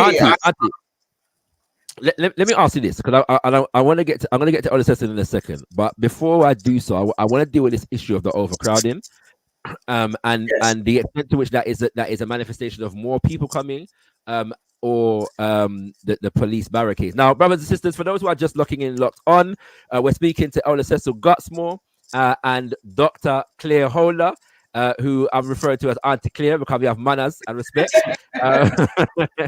But Auntie Claire, who's speaking at the moment, was the chief executive of the Carnival Committee between 1989 and 2002. So when she had to outright here, I'm just letting people know, because people come in and out of the show all the while. So I want you to know who you're listening to. Yes. And on a for know that not only is Auntie Claire director of the Carnival Committee between that time, but she is also has a PhD in Carnival, yeah. And so if you search Dr. Claire Holder PhD, her Carnival thesis will come up, and so you can read that for those who are scholastically and historically inclined, yeah. So now remember the show now is entitled "How Do We Take Back the Road," and Yes. Auntie has given a very, very definitive breakdown of why the road is important. And many of you may be wondering, well, how does this relate, yeah, to taking back the road? If you don't get it, I will give you this one important factor. Unless we are able to understand the history of the growth and development of Carnival, we will never take back the road. And so the information that Auntie Claire is bringing forward for us at the moment is essential and fundamental. And I want you to know that. And our children need to know this. Our children need to understand the history of not just Carnival as a festival, but the history of Carnival as a festival that is organized by our community. All right, and that is what that is the information that we're getting at the moment. Now, Auntie, before I come to Elder Cecil to break down the politics of the situation, talk to us about this, because it's a big issue at the moment, Auntie, yeah, in relation to the space on the road and the barricades and so on. So what happened there? The congestion is a massive issue, and it is an issue that has been created by the police. Okay. The way in which they filter people into Carnival, the way in which they create these sterile zones so that the public can't go down and everybody is kept to the route in the very traditional English way. That's how they organize it. They have a route and everything is on the route and nothing goes off. Carnival has two parts. You've got your route and you've got your interior. They both have very different needs and very different types of management. Right. The route is extremely important because people have to cross the route to get to the interior. And when people come into Carnival, they come onto the route. What I have seen in recent years, there literally used to be about 12 or so entry points into Carnival. And indeed, a lot more if you can get through the side roads from the tube stations, etc. But what has happened is that a lot of these entry points have been closed off. Right. And I do remember quite distinctly that this whole layout of the route was to do with informal opinions of a police officer and an environmental health officer who couldn't understand, why can't all your bands just line up to come onto the route? But that does not suit Carnival. It might suit your vintage car parade where they have one starting point and they chug along a route that has no peace on it. But what has happened now is that most of the bands coming into Carnival have to line up over the Harrow Road and then come into Carnival that way. Whilst they've put the crowd entering into Carnival to come into Ladbroke Grove from Notting Hill Gate Tube Station. So the crowds coming in from Notting Hill Gate Tube Station come straight onto the route, straight onto Ladbroke Grove, and it's at a standstill from the moment go. So Ladbroke Grove is just, to me, a mass of confusion. You can't walk through Ladbroke Grove. It's uncomfortable. The environment feels hostile because there's no entertainment. People are milling around, wondering where to go. There's no signage even to tell you where to go. So I think the congestion now can be eased if people were to listen. Look at the safety report that took place over 20 years ago that was actually facilitated by the GLA and indeed the Metropolitan Police, who actually helicopters up there to monitor the crowd flows. Decide which are the best entry points where you can get the maximum amount of people coming into Carnival at the same time and moving around the route. So you continue that flow of Carnival right the way around. And those who want to listen to the static sound system sites, which are on the interior of Carnival, they are given ease of access to it. But if they go back to that system where you have too many entry points, as far as they're concerned, they can't control them. They can't control who comes into Carnival. So by limiting the number of entry points, it's all about their desire to control, not manage, but control. Right. Control is an issue that will be the death of us, because what has happened in one particular section of the route, which I regard as so dangerous, it is patently clear for everyone to see. If you go down a road called Kensal Road and Elks Road, where there are no escape side roads, if there is congestion there and the railway bridge collapses, or somebody falls over that railway bridge and takes other people with them, there is nothing to save them, because there is nowhere for the crowd to go. Safety consultants 20 years ago told that to the local authority. Do not go north, i.e. do not go onto Kensal Road. Carnival does need to be expanded. Take it to Notting Hill Gate. But as far as I'm concerned, Notting Hill Gate is hallowed ground. They're not going to Notting Hill Gate. Oh, the wonderful shops up there, this, that, the other. And they did everything to shove Carnival further north. Right. Now, Auntie, you've kind of preempted. You kind of preempted my next question, because the conversation, and I believe that they're getting slowly more and more people to bring themselves around to this possibility, is to move the Carnival to Hyde Park. And there's always been resistance to that. But the idea now is that there's so much people now that it's becoming unmanageable. It's becoming a logistical nightmare. The streets can't manage the number of people. But then my question was always, but is it not possible to expand the Carnival outwards? And so you've just answered that for me, because I was wondering what the problem would be, especially for like, it's even if the route remained the same, but maybe the sound systems were able to spread out more. So you know what I'm saying, or whatever it is. So it seems to me that is a possibility. First of all, there are no more people in Carnival today than there were 30 years ago.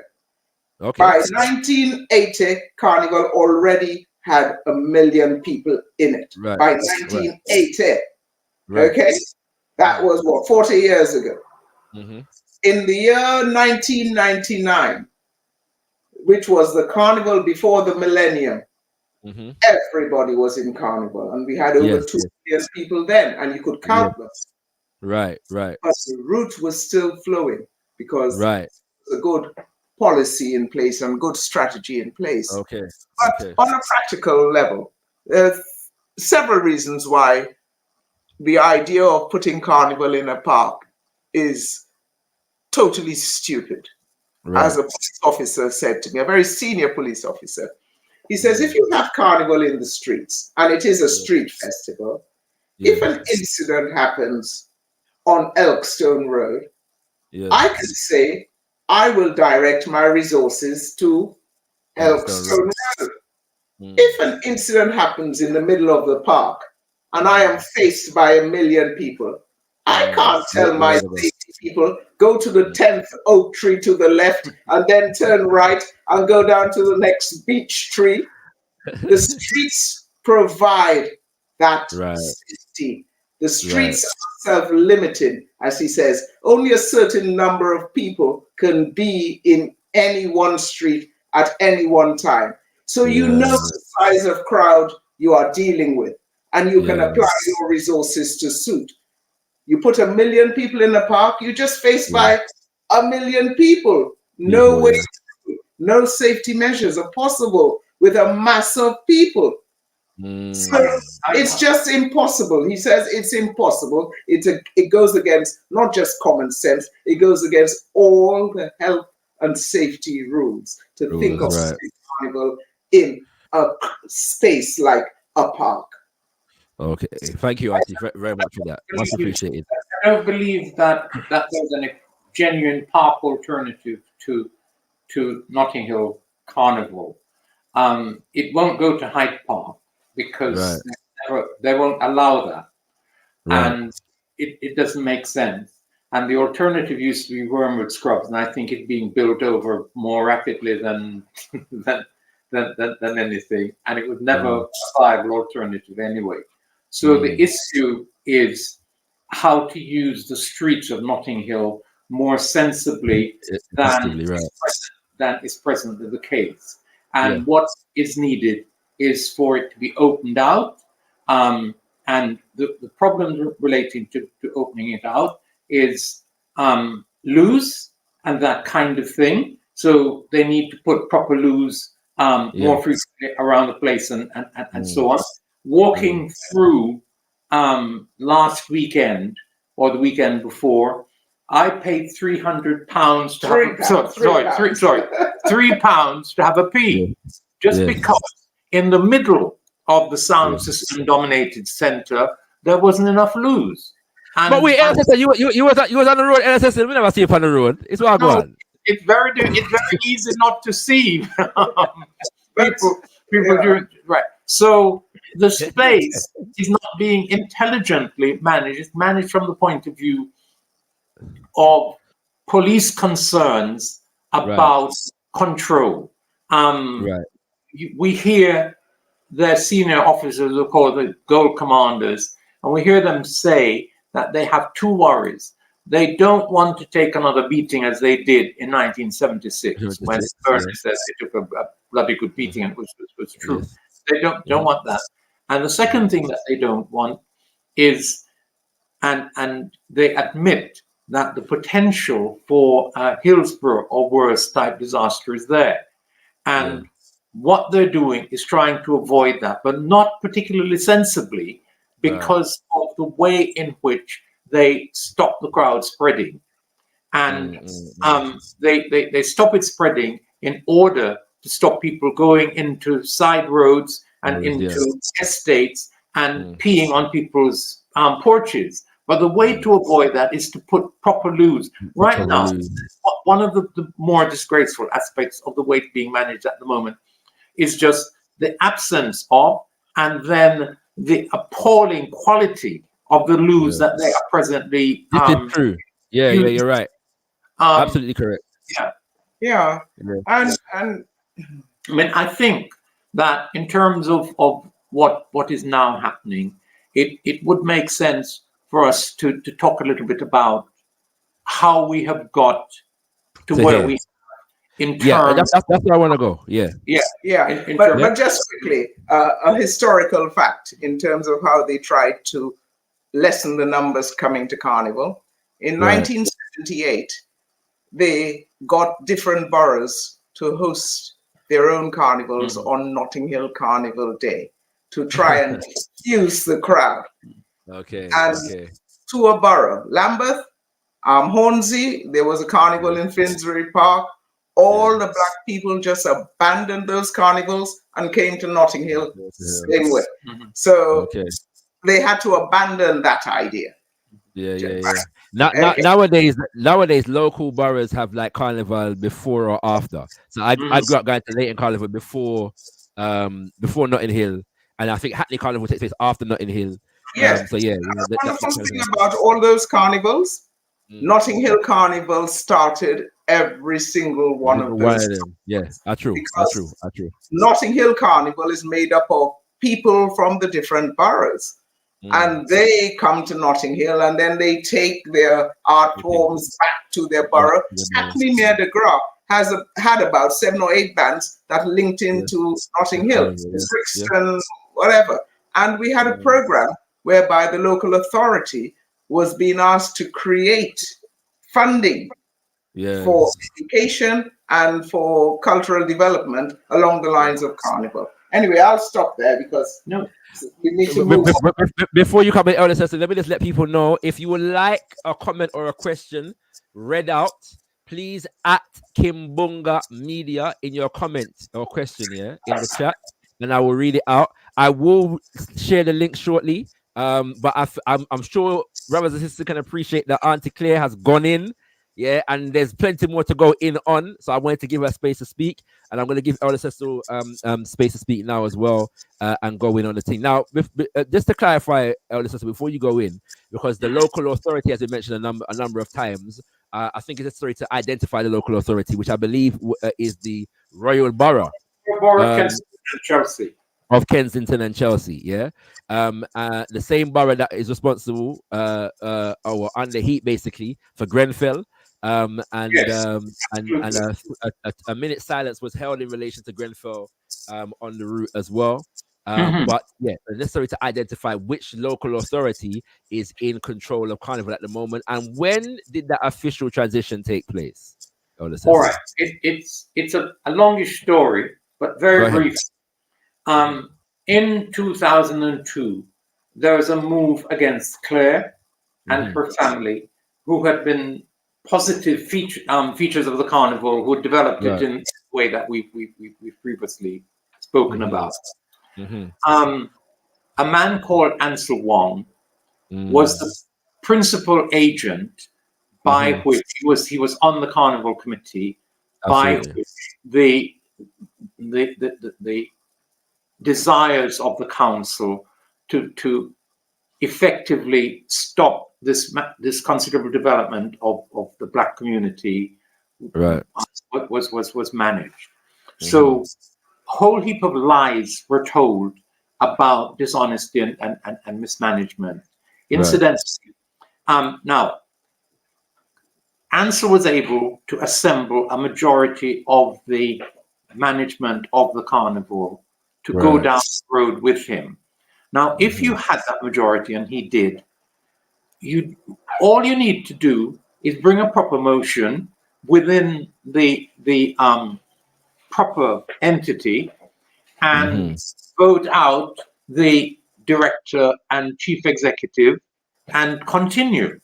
Instead of that, lies contrary to the evidence were told, and the strategic partners who had the facts, who had been supplied with the various reports, with the various annual audits, the auditor being Price Waterhouse, one of the leading auditing firms in the world. So there was no case for the allegation of dishonesty.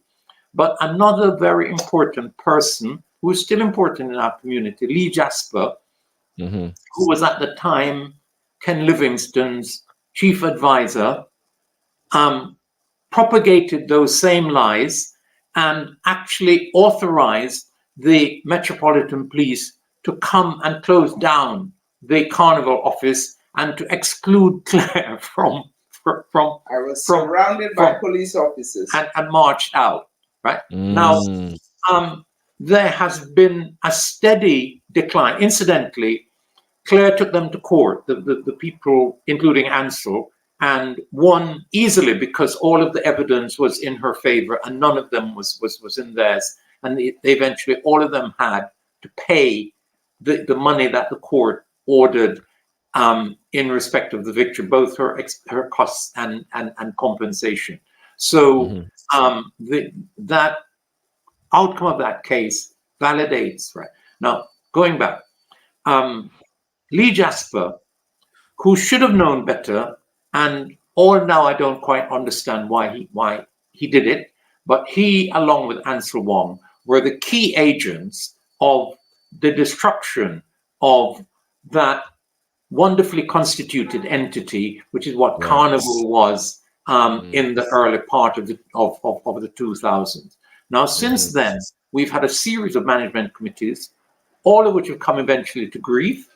And in 2016, the Carnival was being run by something called Lancet. The authorities decided that, actually not on any particularly well-based case, that they would stop funding Lancet. But in addition to that, there's a whole set of issues to do with policing, to do with safety, to do with all kinds of other issues. And everybody with any sense in the community, and I mean it almost literally, knew that something was wrong with Carnival. So I was part of a process that ended up being called ROC, Reclaim Our Carnival. And the aim was to deal with the issues, deal with the local authority, deal with the police, and so on. We started that process. Now, we had a big meeting. Hundreds of people were present in this tabernacle, what in our count called Carnival Village. And at that meeting, the local authority, Kensington and Chelsea, attended. And actually, believe it or not, got up and volunteered. This is in the moment of Grenfell, incidentally, and they were ashamed for all kinds of reasons. So they got up and volunteered an audit of the relationship between the Carnival and the council. Their view of what was to be audited was obviously their own mythical view of what had happened. Myself and Professor Gus John rewrote their specification for the audit, and they agreed to pay for the audit. So the audit was conducted not on what they wanted to be audited, but on what Gus and I had written as what needed to be audited, which is a truthful account of the relationship between the Carnival and the local authority. And that audit, what's the name of the guy who conducted it? Dove Edwin, Professor Dove Edwin. Right. Professor Dove Edwin's report is there. And what it makes clear is that contrary to the false claim that the local authority was and still is making, that it subsidizes Carnival, all of the evidence is in that report showing that there had been decades of them ripping off the Carnival while claiming to be subsidizing it. So in that moment, ROC was trying to put the Carnival back on a proper basis, to establish a committee, which would be a community committee with elected processes and with the disciplines making up at least half of the committee. So steel bands, costume bands, calypsonians, and so on would be, because they're the makers of the Carnival, would be present. The council knew that it couldn't allow that to happen, and it found people ready to enable them to put the Carnival on the basis that they wanted it. So they talked initially to a sister who was in the group. She couldn't get it together. And Ansel Wong again, 16 years later or 14 years later, and the white man who is now the head of the Carnival wrote an application to have the Carnival handed to an entity called Carnival Village Trust. Now, what was wrong with that? Sorry, what's the name of the white man that you're referring to? Ian Comfort. Ian Comfort. The Carnival put out to tender. Yeah, right. Ian Comfort. That's the big instance. Ian Comfort. Now, what was wrong with the council handing the Carnival to Carnival Village Trust? This is an entity that at the time had just had £750,000 stolen from it by a woman that they themselves had brought up from Trinidad. It was an entity that had an annual deficit, and I'm not talking about peanuts deficit. Claire says $250,000 annually deficit. They sat in the middle of Notting Hill and were doing nothing about the issues that had led the community to be convinced, almost to a person, that something was fundamentally wrong with how Carnival was, 2016, 2017. And that is the entity to which the council gave Carnival. Immediately after that, Kensington and Chelsea conducted a bogus survey. I don't know who they surveyed, and they ended up claiming that they own Carnival legally. So the Royal Borough of Kensington and Chelsea now claims to own the Carnival, and they run it, they along with the former strategic partners. So Kensington and Chelsea itself, Westminster City Council, the body that Mr. Khan runs, the Arts Council, and the Metropolitan Police are the people who run Carnival. And they run it to suit themselves. They have excluded from the management structure representatives of organized discipline entities. So the sound systems aren't represented on the Carnival committee. The steel bands aren't represented on it, except it is not true that the steel bands are. There's a steel band entity connected with Mangrove. It's very powerful and very kind of prestigious, but it doesn't represent. It's just one set of steel bands, and their interest is neither honest nor actually fundamentally community. It's actually an anti-community entity, because to the extent that they have worked with and helped to facilitate the present mismanagement structure of Carnival, anti-black management structure of Carnival, they are not part of the community, and they don't even claim properly to represent the steel band. So there's a steel band presence on the entity, but it represents Mangrove, which uses the Carnival Village building as its as one of its bases. The other one is the second of the buildings run by that entity, which is the Asantewa Center across the road. Enough steel bands are in town that are not represented by those entities, and indeed the interest of those other steel bands is being seriously undermined and contradicted by that alliance between the Mangrove-based steel bands, or Mangrove-originated steel bands, and the Royal Borough of Kensington and Chelsea and the current management structure. So it's not true to say that the steel bands are represented on there. Some Mangrove-related steel bands are on there, pursuing their anti-community interests right now. And I say that without fear or favor, because it will be it will be contested. So what we have is a historic situation which begins in the early 2000s when Claire was thrown out of the management of the Carnival, and there's been systematic degeneration since. We now have a state of affairs where costume bands are being excluded because they have broken rules that the council has arbitrarily set, where sound systems are being excluded, their numbers have been reduced, and where it's incredibly expensive for them to be in Carnival, where all of the stuff that we've been saying earlier on about circulation of bands, mismanagement of the route, all of that is now how things are. So the consequence of the Carnival being allegedly owned by the local authority and being run by the anti-black racist entities that once called themselves the strategic partners of Carnival is the problem that the community and the Carnival faces. As has already been established, none of the street trading money comes back to the committee, to the community entities. Some black people who have stalls benefit from sales, but it's very difficult to find any other benefits. The Arts Council probably funds one or two bands. Any sponsorship that now goes in to the management entity of Carnival gets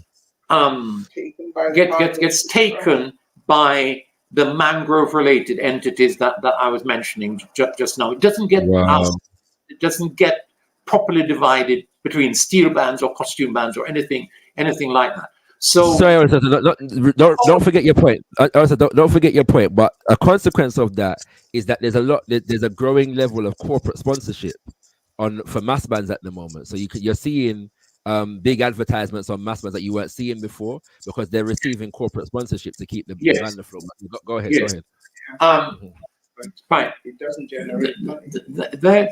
There is truth in that, And then we have to understand another level of what is happening. Historically, bands used to get space in local authorities' schools. They used to get support from local authorities that enabled them to survive and thrive. Much of that is gone, and even though we look and see processions, we see two big trucks, we see signage on the side of the trucks, whether that represents increased sponsorship is another matter. Because if you go and look at the level of sponsorship that was coming into Carnival from major entities, that the ones that we were mentioning when Claire was there, and actually go and study the level of sponsorship now, you might well find that it's peanuts compared to what it used to be, in part because of the minuscule nature of the is that we see being advised on, being advertised on the side of those trucks. So it mustn't be assumed that corporate sponsorship of a massive kind is now going into cost. No, understood. Brothers and sisters, I hope you're appreciating this information.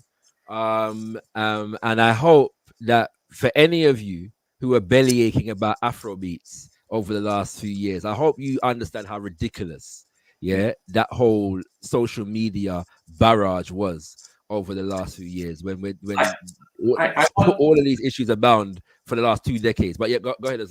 I want my brother to make one further, not final, but I think extremely important point. Yes.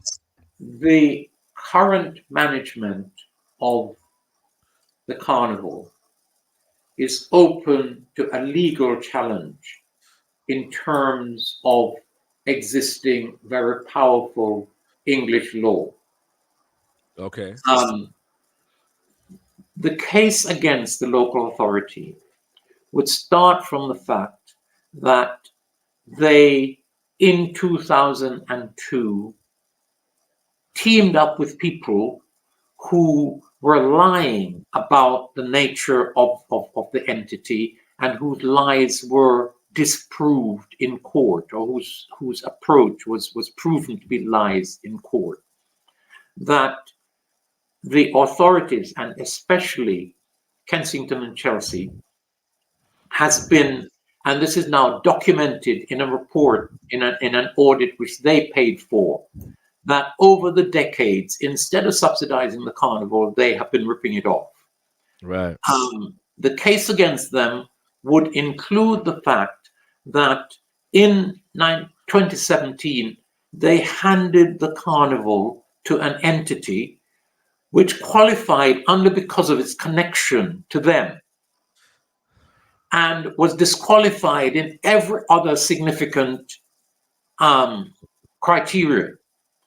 They have put in charge, and this is outrageous, a white man to run what is purportedly a Caribbean, Black, African carnival with no particular qualification in relation to Caribbean culture, and with a connection to it dubiously via some of our more dubious elements within our community.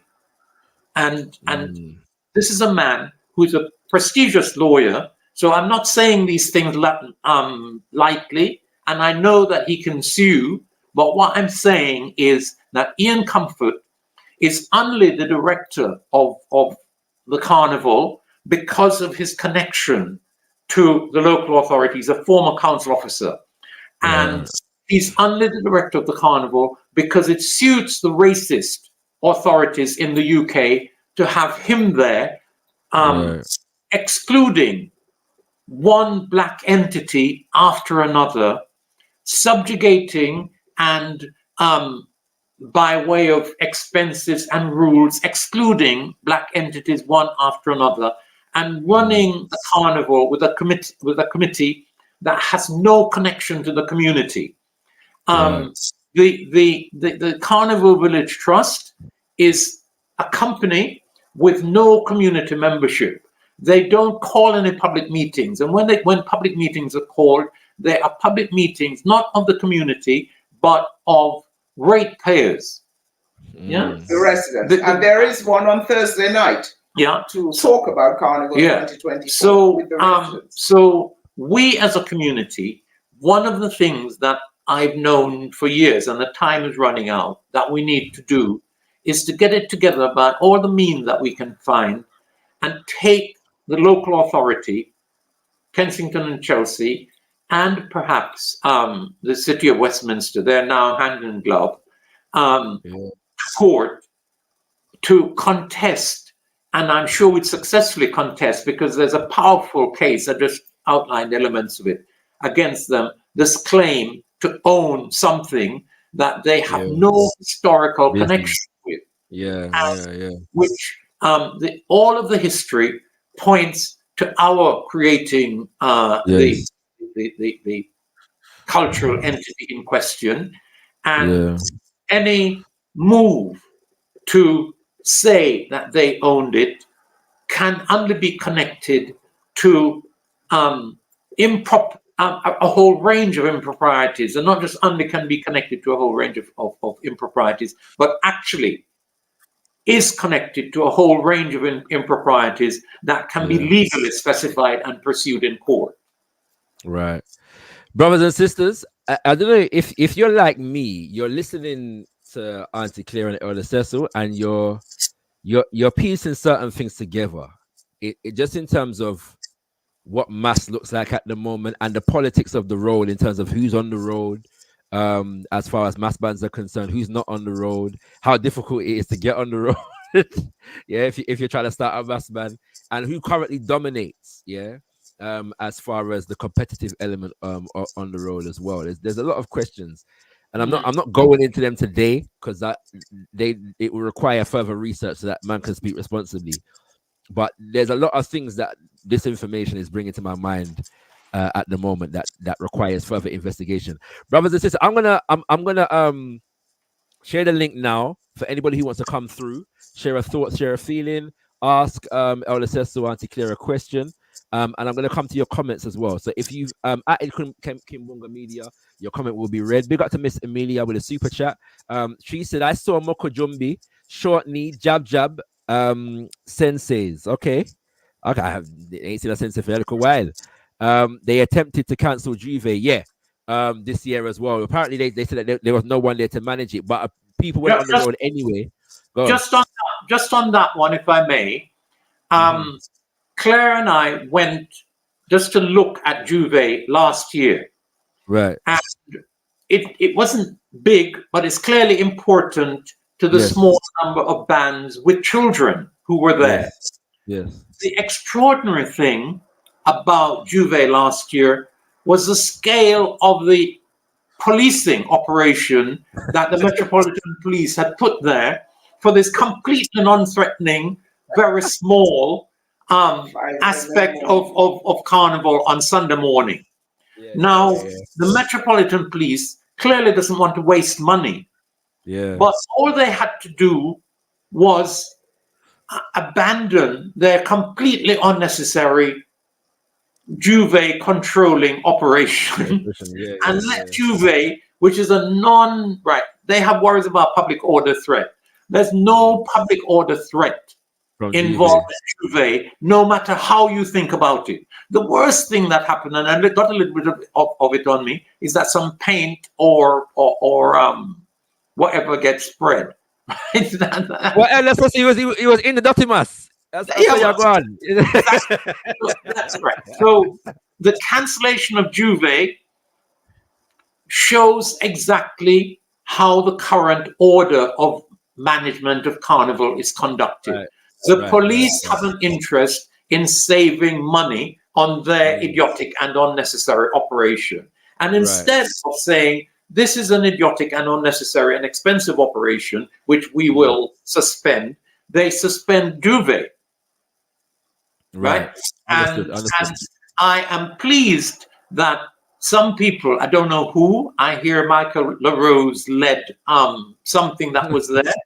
All power to him if it's him. but whoever it was, all power to them, because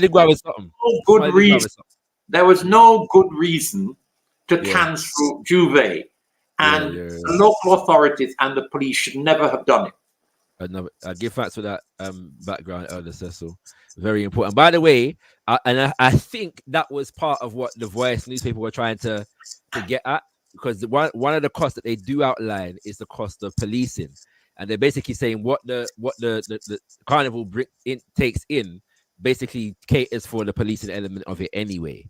But having said that, what you have both outlined today even puts a lot of that in question in terms of the legitimacy of all of that in the first place anyway. So there's a lot of dynamics for us. Just a word on policing. I lived in Notting Hill and community worked in Notting Hill from about 72, 73.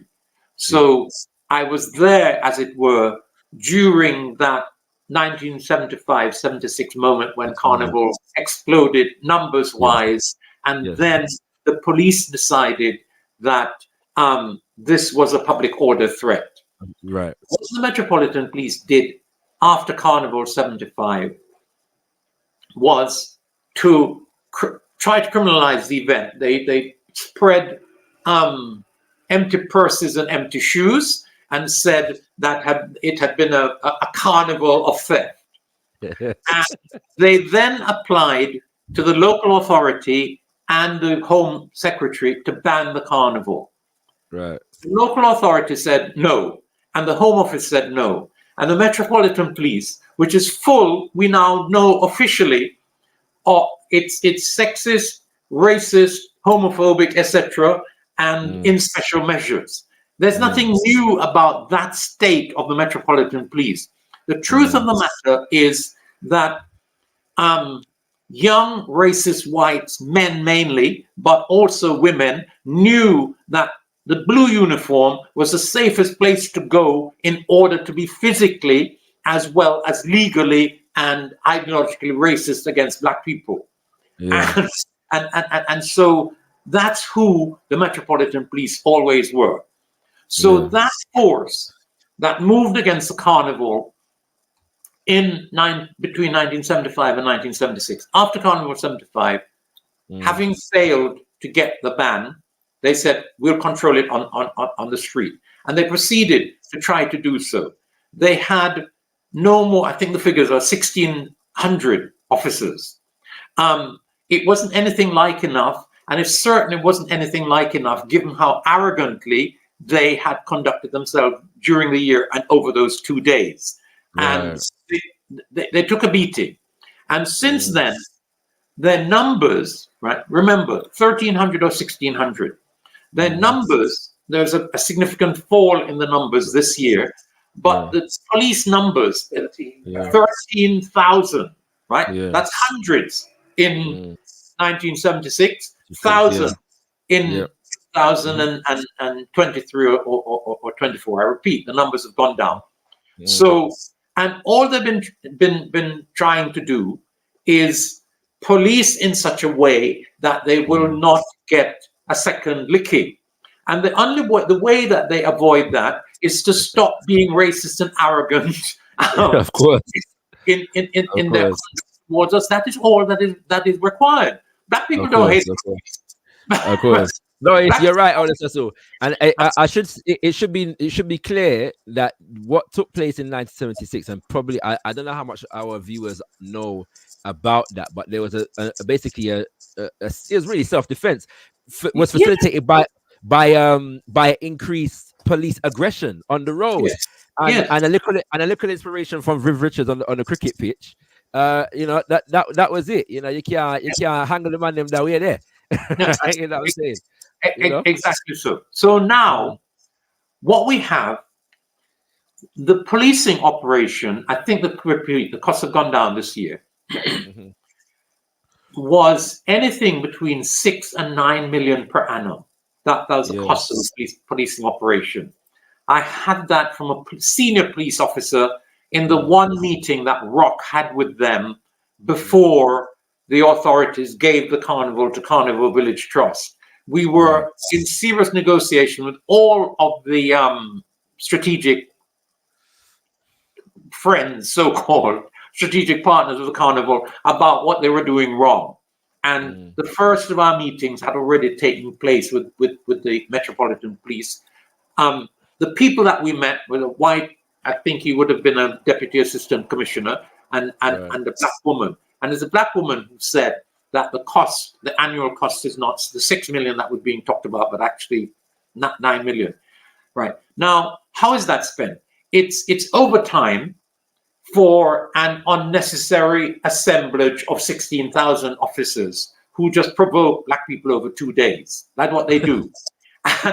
and it's costs for helicopters in the street, helicopters in the sky, that if something went wrong, wouldn't have any impact whatever on safety.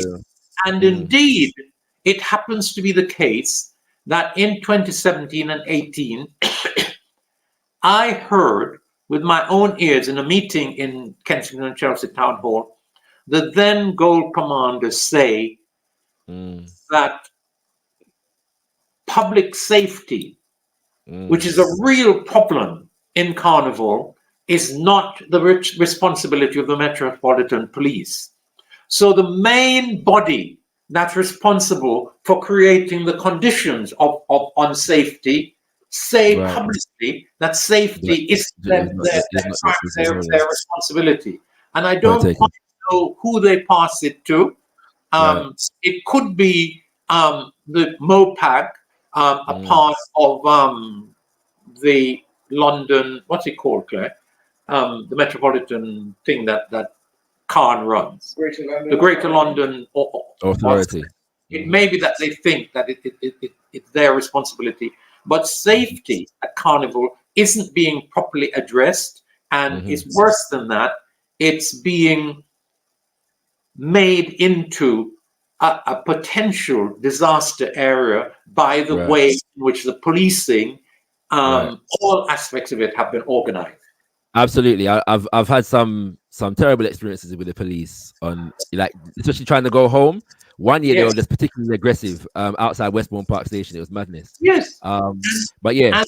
And not to interrupt you, in that same connection, the decision to stop the music at 7 and turn policing into a street clearing operation is idiotic and ridiculous, unnecessary and dangerous and racist, which is what we now face.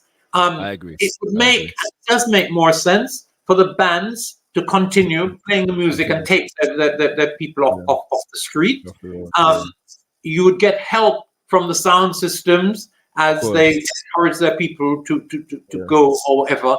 There's absolutely no necessity for that heavy-handed street clearing operation 7, and you're out there and you see how they act, and you see them assembling in incredibly aggressive lines, some of which make absolutely no sense to any sensible person, but it makes sense to institutional, racist, sexist, and so on. Commanders. And on top of that, you're depriving generations of young revelers the sweet wine on Ladbroke Grove as the sun goes down. You know what I'm saying? You know, it's most unfortunate. Most unfortunate. You know what I mean? All right. It is true. Psychologically, young people like to party in the dark too. You know? and one final point, and I'm not trying to close the show or to get off, but no, go ahead. There's a safety element that nobody is paying any attention to, but laughing gas, which is actually deadly and dangerous, is in the Carnival in industrial quantities. Yeah, and the police must be right. They're worried about knives and guns. There haven't been any guns recently, or any gun incident, but they're worried about knives. Those the users have gone from some little steel vials to something like that. And there is no policing of the entry of those into the carnival. Last year, the council said that it removed tons, literally tons, of empty and full canisters.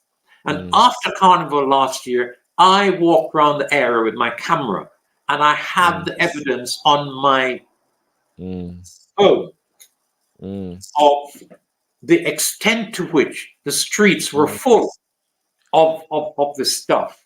And it's deadly to the heads of our young people. And it's not being policed. Yes, Elder. So I've got this next comment from Imhotep over there in Trinidad. So Trinidad's in the house. He says, Piero Grande looks like an Egungun masquerade. So why is it looking smaller than it should be? Like many glasses. Yes, Auntie. No, I don't want to say anything. I put my thumb up in agreement. Okay, So he is actually confirming the African roots, our African heritage that we actually display and portray in Trinidad. Yeah, but what effectively happened is that because of our colonial education, we got miseducated into believing that where you look for the carnival is in the interaction between us and European culture. Now, some of that undoubtedly happened because Europeans were the dominant force in the area. But at the level of language, at the level of religion, at the level of food, all of that, Africans preserved and developed major forms of African culture. And if you go to Ghana today, or as Claire went to Nigeria and see a gigantic festival, it shows that the roots from which our ancestors built are still there on a larger and vital live scale. So all the Trini and Jamaican people who are foolishly saying that no, African and nothing to do with Africa, it's a profound, terrible ignorance. Absolutely.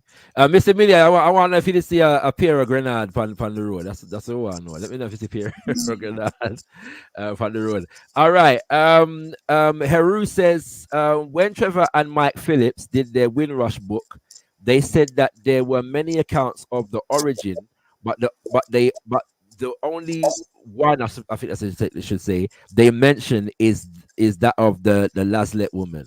Okay, that's interesting. No, which is true. They clearly did not do their research. I've got that Windrush book and I have read it. It has some useful parts to it, especially its whole description of Carnival as a marketplace of cultural exchange. Right. But they, like everyone else, they didn't bother to do the research with people, because at the time they were writing their book, I do know that half the people, and more than half the people who were actually part of that whole evolution of the carnival were still alive, and they could have spoken to them. But the easy way out is to simply hook into one person and tell their story. And to me, that tells us exactly how our history has become so unimportant to our generations, our next generation, because we are not telling it with truthfulness, with accuracy, and nor are we giving credit where credit is due. But importantly, sorry, Claire, it matters that we just say that the correct history is actually available. In Claire's book, an aspect of it is in Abner Cohen's book. It's available in, what's her friend in Cuba? Oh, Ishmael's book. Ishmael Blake wrote from Rice and Peas. Yeah. Book on the carnival. All of the elements that went into the making of the Notting Hill Carnival are properly documented in those places. And the people who want to exaggerate Claudia's role, important role, but it's possible to exaggerate it. The people who want to exaggerate, what's her name? Ronnie Laslett. have no proper historical basis anymore for doing so, because the material is available, documented properly. To be fair, in relation to Mama Claudia Jones, she's often not referred to as the founder, but the mother. Yeah, it's a symbolic title based upon her pioneering role. You know, I'm comfortable with that, providing it is recognized that what she and others did between 59 and 64 was off the street, was unconnected ultimately to Notting Hill Carnival. Her last one happened in 64. There was no event of any kind in 65, and the Ronald Laslett London Free School event started in 66 with no connection whatsoever, other than the fact that Mrs. Laslett invited a steel band to come and play. It was just a gig. Yeah, and the way that it's developed since, including bringing in steel bands and that unique London combination that makes Notting Hill rich and unique, is nothing to do with Claudia, nor with Miss Laslett, especially not with Mrs. Laslett. And the one thing that we're talking about, and we forget to mention as part of Carnival's history, Notting Hill had a big contingent of Jamaicans in the 50s and the 60s, all of whom owned the black clubs in Notting Hill, and all of whom had their sound systems on the streets in the 50s and 60s before the Carnival started. So they were always presence, and when they were integrated into the Carnival, it should not have been a surprise, because one can equally say they kept the Carnival spirit going in their own Jamaican way throughout that year. Right. Give thanks for that, Mama. We're gonna go on to another. As you know, we like to think we know everything about Carnival and we started it and whatnot, but you know, you have to have an open mind. You know what I mean? You're learning something new every day, and give credit where credit is due. Very important. And importantly, even though Carnival didn't arise in Jamaica, all of the cultural elements that are in Carnival, including the mode of singing. I come from a little town in Buff Bay, and even though the colonial authorities banned masquerade, Jankunu, for a while, those bands had re-emerged in little towns like that. And in the 1950s, when I was a boy there was actually an annual Christmas time Jankunu band in the town. Yeah. I mean, well, a lot of people forget that before ska, rocksteady, and reggae and dancehall, there was Mentor in Jamaica. Absolutely. Yes. You know what I'm saying? So you have to know about Mentor. I mean, Holy for slackness in the Mentor. And the... Have you heard of club owners like Duke Vin and Count Suckle and all those people? Yeah. They were all Jamaicans connected with Notting Hill, playing on the streets, having their clubs spilling onto the streets. They were all there. And interesting, some years ago, I met the man who actually made all of their sound systems, and he was a Ghanaian. He was a Ghanaian engineer. And they used to come up with their ideas from Jamaica. They would visit him in his shop, and they would say, you could do me this, you could do me that. And he would say, come, sit down. The man's name. His name was Eddie Yeboah, who was the maker of the sound systems and brought that culture into Carnival. He only died 2 years ago at the age of 97. But a phenomenal aspect of our history, our cultural history, where, you know, he founded basically that sound through listening to Jamaicans who were commissioning certain types of sound, asking him to make it. Yes, Mama. We've got Miriam Williams, who says, give thanks for this very insightful discussion. Wonderful to hear the experiences of Dr. Claire Holder and Elder Cecil Gutsmore. Yeah, you know. I'll say it, girl. And Bala, who is here actually, is going to join the conversation shortly. Can you ask how the Carnival Village Trust? Yeah, okay. So I believe that was that question was actually answered. So I'll bring you through in a second, Bala, so you can speak to that if you wish. Nahanda Sankofa, my empress, says our auntie has spoken beautifully. Give thanks and praises for her spirit and love for us, her people. So give thanks to you, Auntie Claire. Miss Amelia says, can you ask why Juve was cancelled? I think we've addressed that as well. Yes. So yeah.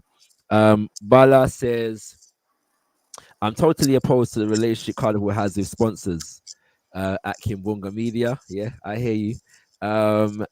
Even more, and I believe nobody associated with Carnival form an organizational position, either past or present, has a sane grasp on this. There's a monthly there are monthly meetings held with the Notting Hill Carnival Committee. I attended a meeting on Wednesday. I don't know if my brother's listening, but he might have been. He tends to attend these meetings, so I'll be interested in in that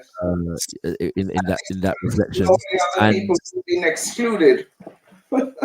right, and Imhotep says, Baba Cecil, what do you make of the late Baba Alex Pascal? Has Alex Pascal passed away? No, Alex isn't late at all. I heard from him, unless he died in the last day or two, because I had something from Alex 5 or 6 days ago asking about something in Brixton that I couldn't help him on, but he's alive, or was less than a week ago. So it's not late at all. But give thanks for that.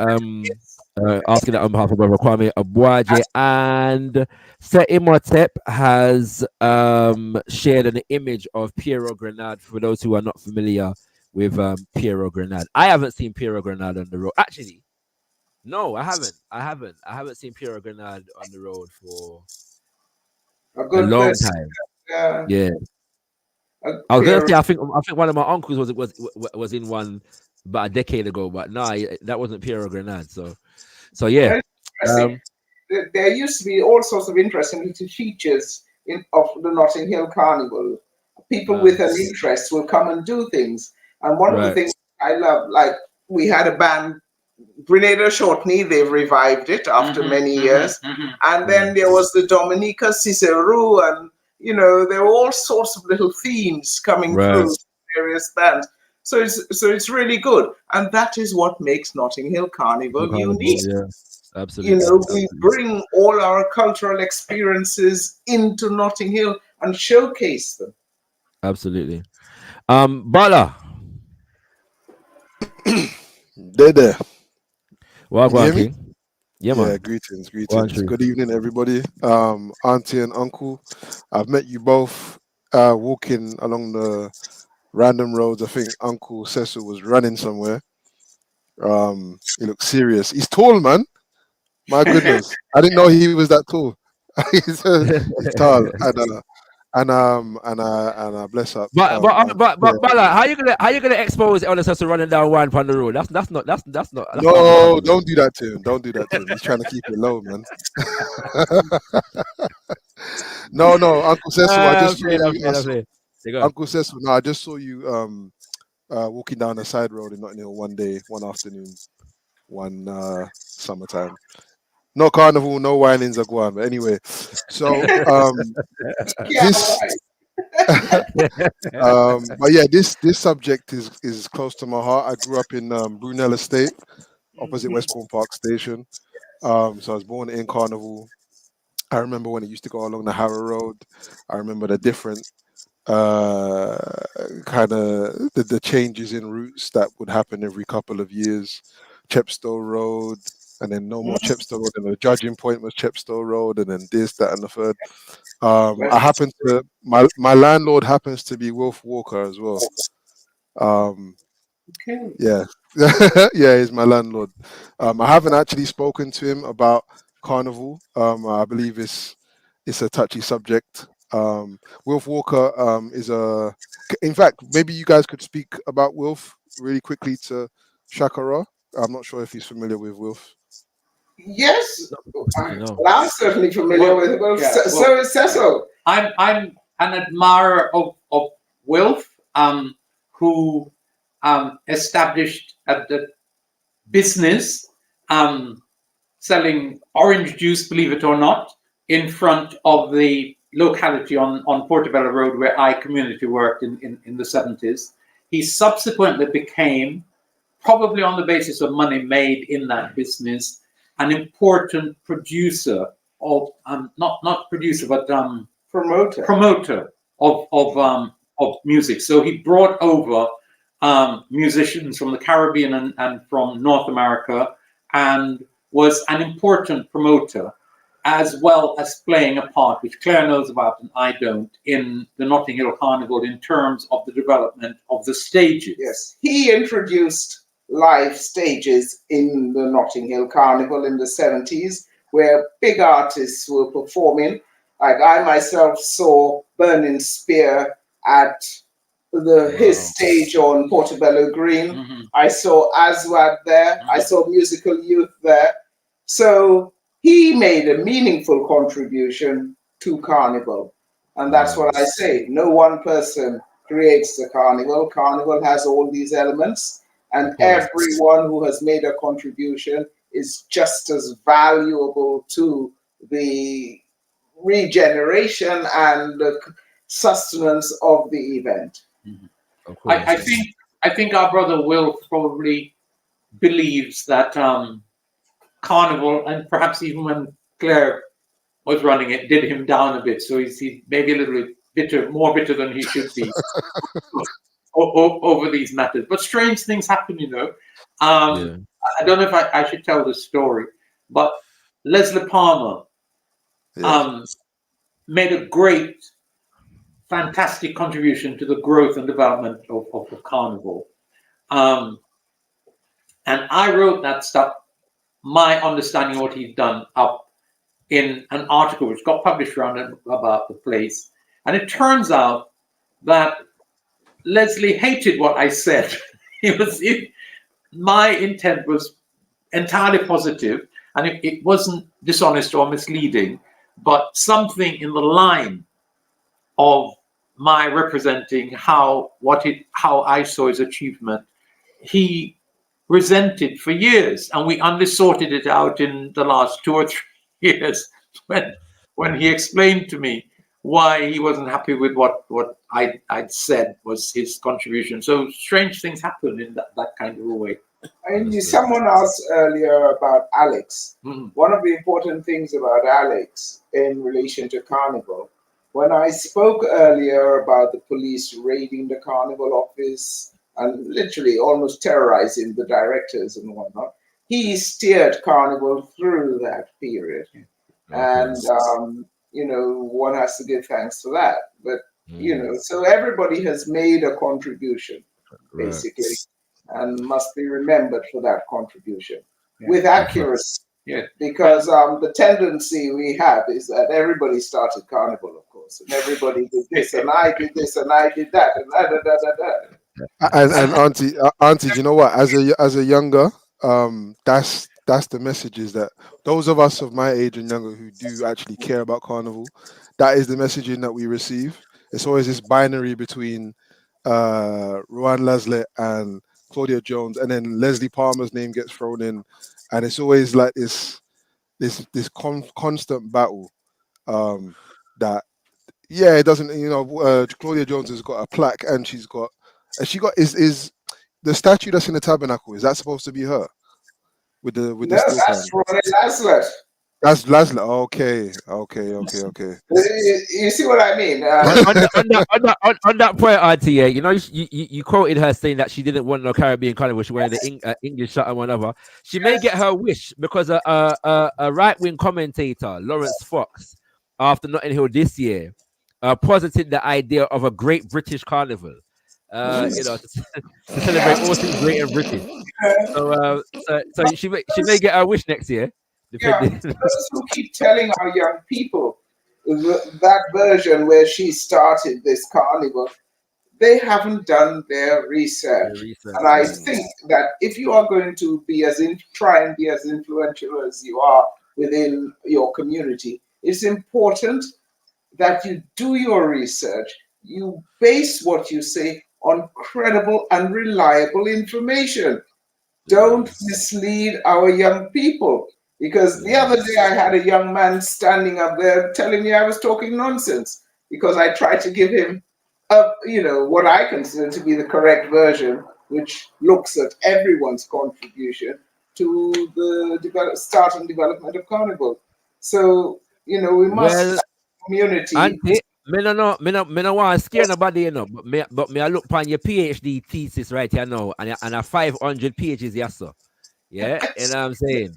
So I want people to know, say, a 500 pages. So, there might be 4 volumes of 500 pages each. It's a massive thing. that may I say. So, may I tell I don't know, but I don't know nobody else will write 500 pages about nothing in Carnival alone. We don't know, you know what I mean? So,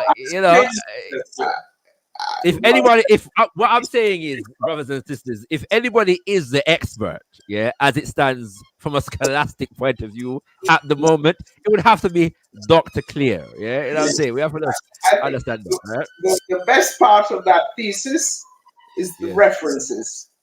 Because, as Cecil says, information about Carnival and good, sound, accurate information is available all over the place. You just have to look.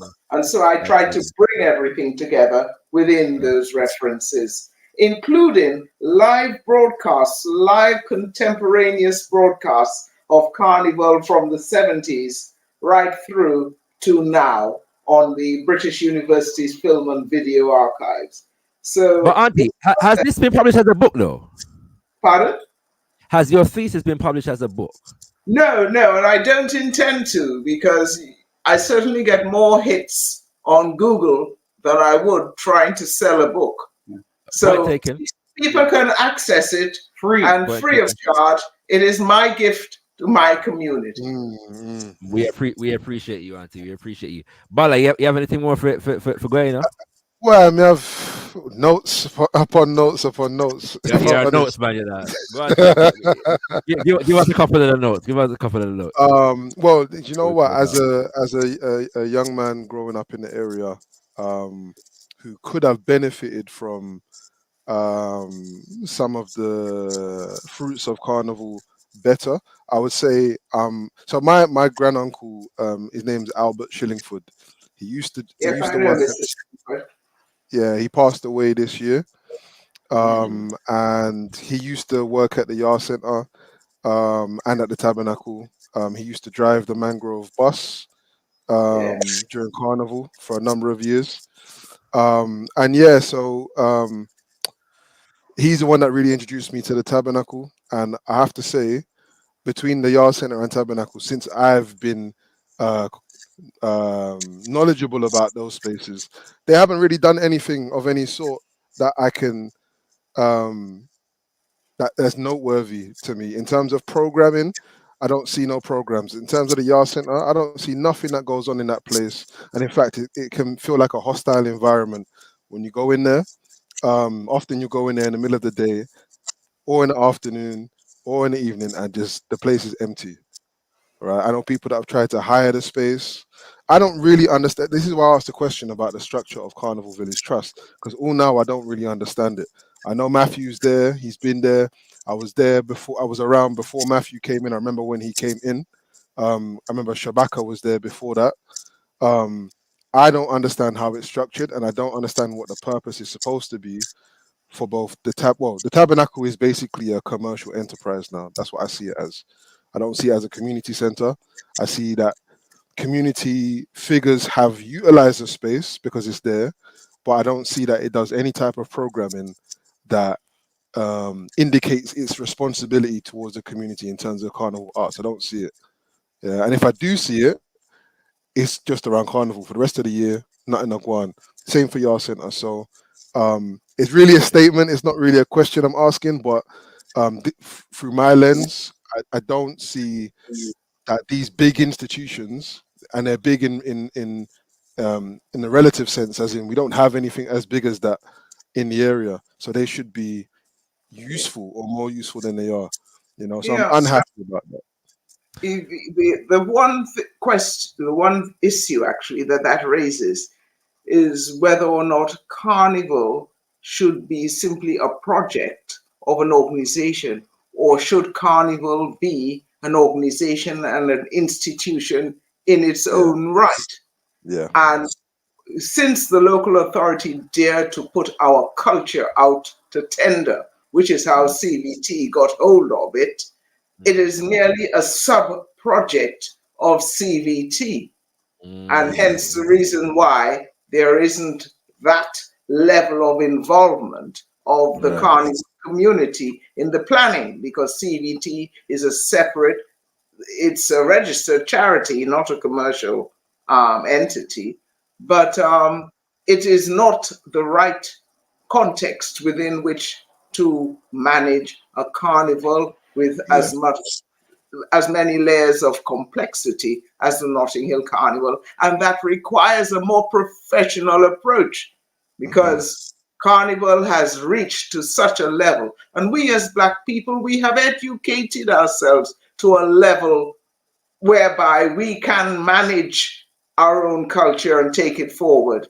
We just have to make sure that we bring our people together to do just that. Absolutely. But I'll give you one more because I'm going to wrap up soon. Yeah, give thanks for the space. I think the only other point I wanted to raise with a few others, but yeah, I did. I think you read it out, Shakara. But yeah, this thing of sponsorship and just the corporatization of Carnival in general. I think there's a parallel to be made, or there's a parallel to be made between the degradation of Carnival and the level of commercialization and the overt sexualization of Carnival. And I think that there hasn't been. I said it in the chat. I remember the Richard Branson Carnival when my man was on the open top bus going through Carnival like he just saved it. I can't remember what year that was, 1995 or something. 98, right. And I remember he was mobbed. Yes, it was me who brought him in. The Virgin Notting Hill Carnival, and he did put a lot of money into Carnival, and yes, he did save the day financially. Yeah, that was as a youngster, that really threw me. I'm not gonna lie, but yeah, there's definitely there's definitely parallels to be drawn, and I just feel that we never talk about colonialism or neo-colonialism when we talk about Carnival, ever really. Even in the discourses we've been having the last couple of years, it's been hinted at, but the terms are never really mentioned, right? Even in the inception, post Windrush, etc., like we're not really framing it in those terms, and I feel like the corporatization of Carnival it has directly, well, it requires analysis directly using those terms to make any sense of it and to reclaim it. But I honestly, just this last point, I honestly feel like there hasn't been enough attention put on, and I understand Carnival is such and such, is so big, it's got these many people, and it kind of just runs as it has been for the last 20 years or 30 years or whatever. And there would be a lot to lose. We just seen an example when you talked about Richard Branson stepping in. There's a lot to be lost in it if the money starts to reduce because we become our moral center stops us from working with certain corporations and sponsors. But I do still think it's important to address those factors, because if we don't, we can't really complain about what Carnival looks like, because as I said, there's parallels that run adjacent to the degradation, over sexualization, there's some sponsors in there that none of us have in our fridge, but we're happy to go and wine with their big sign on our backs and that. No. We have to think about this thing. And that's so true. And that is why you have to strike a balance in everything you do. Remember, this is England. This is the 21st century. And in order to organize the carnival, you need money. Okay. But you do have to strike a balance. And the reality is this: what I found, certainly, I'll give you a brief example.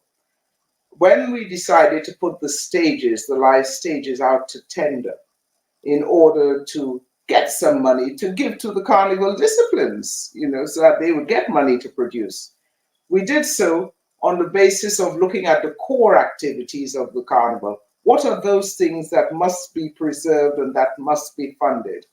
And if you were not part of those core activities, i.e. your 5 artistic disciplines, then you go out to tender to see how you could generate that income to put back into Carnival. Right. I had a black radio station and Radio 1 bidding for the live stage at Carnival. The black radio station wanted to offer me £5,000. Radio 1 wanted to offer me £45,000. Yeah. We had to look at the fact that the black radio station, its radius was London-wide. Radio 1, national. And you bring people who just want to take part in Carnival from all over the country into Notting Hill, as well as they bring in hard cash for the disciplines to participate in Carnival. Who do you go to? Do you stick to the black radio station because it's black and get nothing, literally nothing? Or do you send the message out there and say, well, okay, I don't mind, give me the 45,000, and yes, it's good for Carnival that we're getting positive publicity from your national coverage, because there's no way you are going to backtalk Carnival if you haven't a stake in it through the live stage. And more importantly, there is no way the police would march on its own children in Carnival. And just remember that the audience of Carnival needs to be mixed, because in a sense, it's also quite a safeguard in terms of providing for the safety of the people and ensuring that people understand that Carnival is not about a riot of black youths, but it is a festival for the enjoyment of all who are prepared to contribute to its ethos of the commemoration of freedom from slavery. Yeah, them decisions there, I'm glad I don't have to make them. Go ahead. Right. One or two little things. First of all, I sent you just now. I mean, I think I have the President Brown song. Yeah, I've got it. Yeah. Can you play it? Maybe. Give me a sec. Let me try to talk. Yeah, if you can. Right. That's my first point. The second point is that I think it's worth just, people are asking about Alex Pascal and so on. And the people who chaired that Carnival process over the years and made their contributions, sometimes big, sometimes small, including Ozzie Gibbs, Louis Chase, Pascal, somebody called Herbert Bukhari, who's actually a very interesting and important West African, and Selwyn Baptiste and others. And Darkus Howe. Yeah. So there's a whole set of, they're all men. Whole set Merle Major, Joyce Backus. Yes. All right. So who've made an important contribution over the decades that we just need to pay tribute to as we think about what we did and how we are now endangered by the way it's run and owned. Right, so that's my second point. The third point is that I'm actually quite interested in what our questioner is saying, and that set of connections that he's making between sponsorship, commercialization, sexualization, and so on, and the absence of categories like colonialism and neocolonialism from the discourse around Carnival. Now, I think that in thinking and talking about Carnival, neocolonialism enters the the discourse to me when I'm talking about the Caribbean, Jamaica, Trinidad and Tobago, and the way in which, for example, Trinidad Carnival has been integrated into the nature of the Trinidad neo-colony. I find it difficult to think through how we might use the term neocolonialism for what is happening in the UK, where we're not in a colony and we're not, in fact, in a neo-colony. We're actually a minority in a metropolitan white racist country.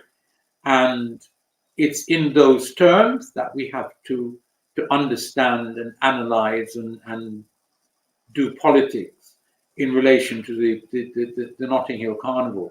So I don't see the immediate relevance of the notion neocolonialism, and colonialism is present only in terms of residue because of the persistence of colonially induced ideas in our heads from our Caribbean or West African or whatever background. But neither colonialism nor neocolonialism represent the framework for thinking through what is presently happening with Carnival in the UK. At least that's my let me respectfully somewhat challenge your point. No, man. Don't do it respectfully. Based upon, all right, let me phrase it as a question. How would you consider, well, putting aside the fact that I don't think Notting Hill Carnival can be divorced, especially from given the history that Auntie Claire has elucidated. I don't think it can be completely separate and distinct from the rest of the carnival traditions of the Caribbean, if that makes sense, and how they operate. Right? There's a concept of carnival, yeah. But then there is also within our movement the concept of internal colonization does exist, yeah. Particularly as it is applied to the conditions faced by Africans in America, but it doesn't appear to me that idea would be completely unrelated to us in the UK, if that makes sense. And to the extent that our culture has been has been invaded and taken over, yeah, and the fruits of our cultural expressions are being appropriated by government and corporate forces in this country, that reality would lend itself to both colonialism and neocolonialism on various different levels. Okay. My response would go something like this. I'm in complete agreement with you that the carnivals in the metropoles are actually connected to carnivals in the Caribbean or Brazil. So that's a cultural complex which can be thought about as one. What I was saying was not that is not true, but that in terms of analyzing, for example, Brazilian Carnival or more importantly Trinidad Carnival, that's where the concept neocolonialism is directly and seriously applicable. When we're talking about, as I think we are, the Notting Hill Carnival or the carnivals that might be found in the United States or Canada under a different name. Sometimes they're under the name Carnival and sometimes not. But what we're in the presence of there is African communities in metropolitan situations at the center of imperialism and capitalism. And I don't actually accept for a moment that the theorists who say that what we in the West are still under, or what Africans in the Caribbean or continental Africa are still under, is colonialism. I don't accept that theorization, and I know its most powerful source and he's a very impressive brother who the U.S. state is trying to do down at the moment. So his liberty needs to be defended, but I don't accept his theorization of our experience or the structure of our exploitation or domination in the last 500 years in the West. And I don't believe that colonialism still describes the relationship between Africa and the West now. So having said that, I think it's important to understand what we face at Notting Hill, not as colonization. Right. Of course, there's exploitation of our cultural resources, but where we are is that we're an oppressed minority in a racist capitalist country that is at the center of Western white racist imperialism. And it's in those terms, it seems to me, that we have to understand what is happening to us when we look at street crime or at unemployment or at culture like Carnival, because it is the forces that are dominant in this place that organize and run and manage what is happening to us, combined with our cultural reach and political organization. All right, I'm sure we can get into that more in another time. So we'll save that conversation. Yeah, but give thanks, Bala, for your contributions and your questions. My brother Natural Mystic was asking offline, so what happened to rock? What happened to rock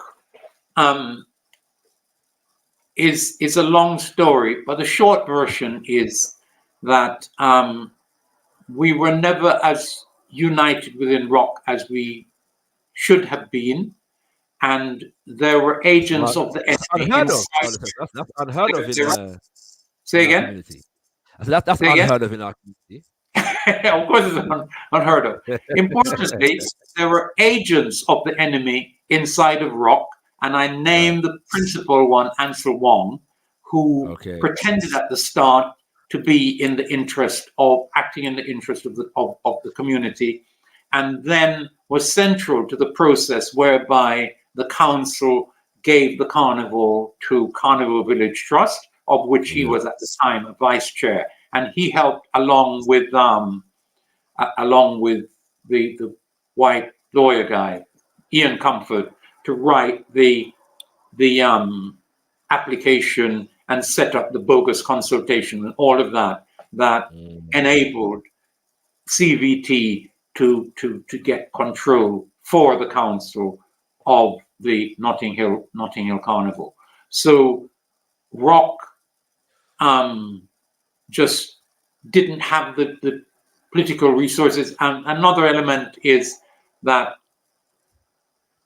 the disciplines were still kind of loyal to the previous Carnival committee and couldn't see, and they had a point, that the case that was being made against that Carnival committee had the kind of validity that justified the cutting off of funds and the refusal to work with them.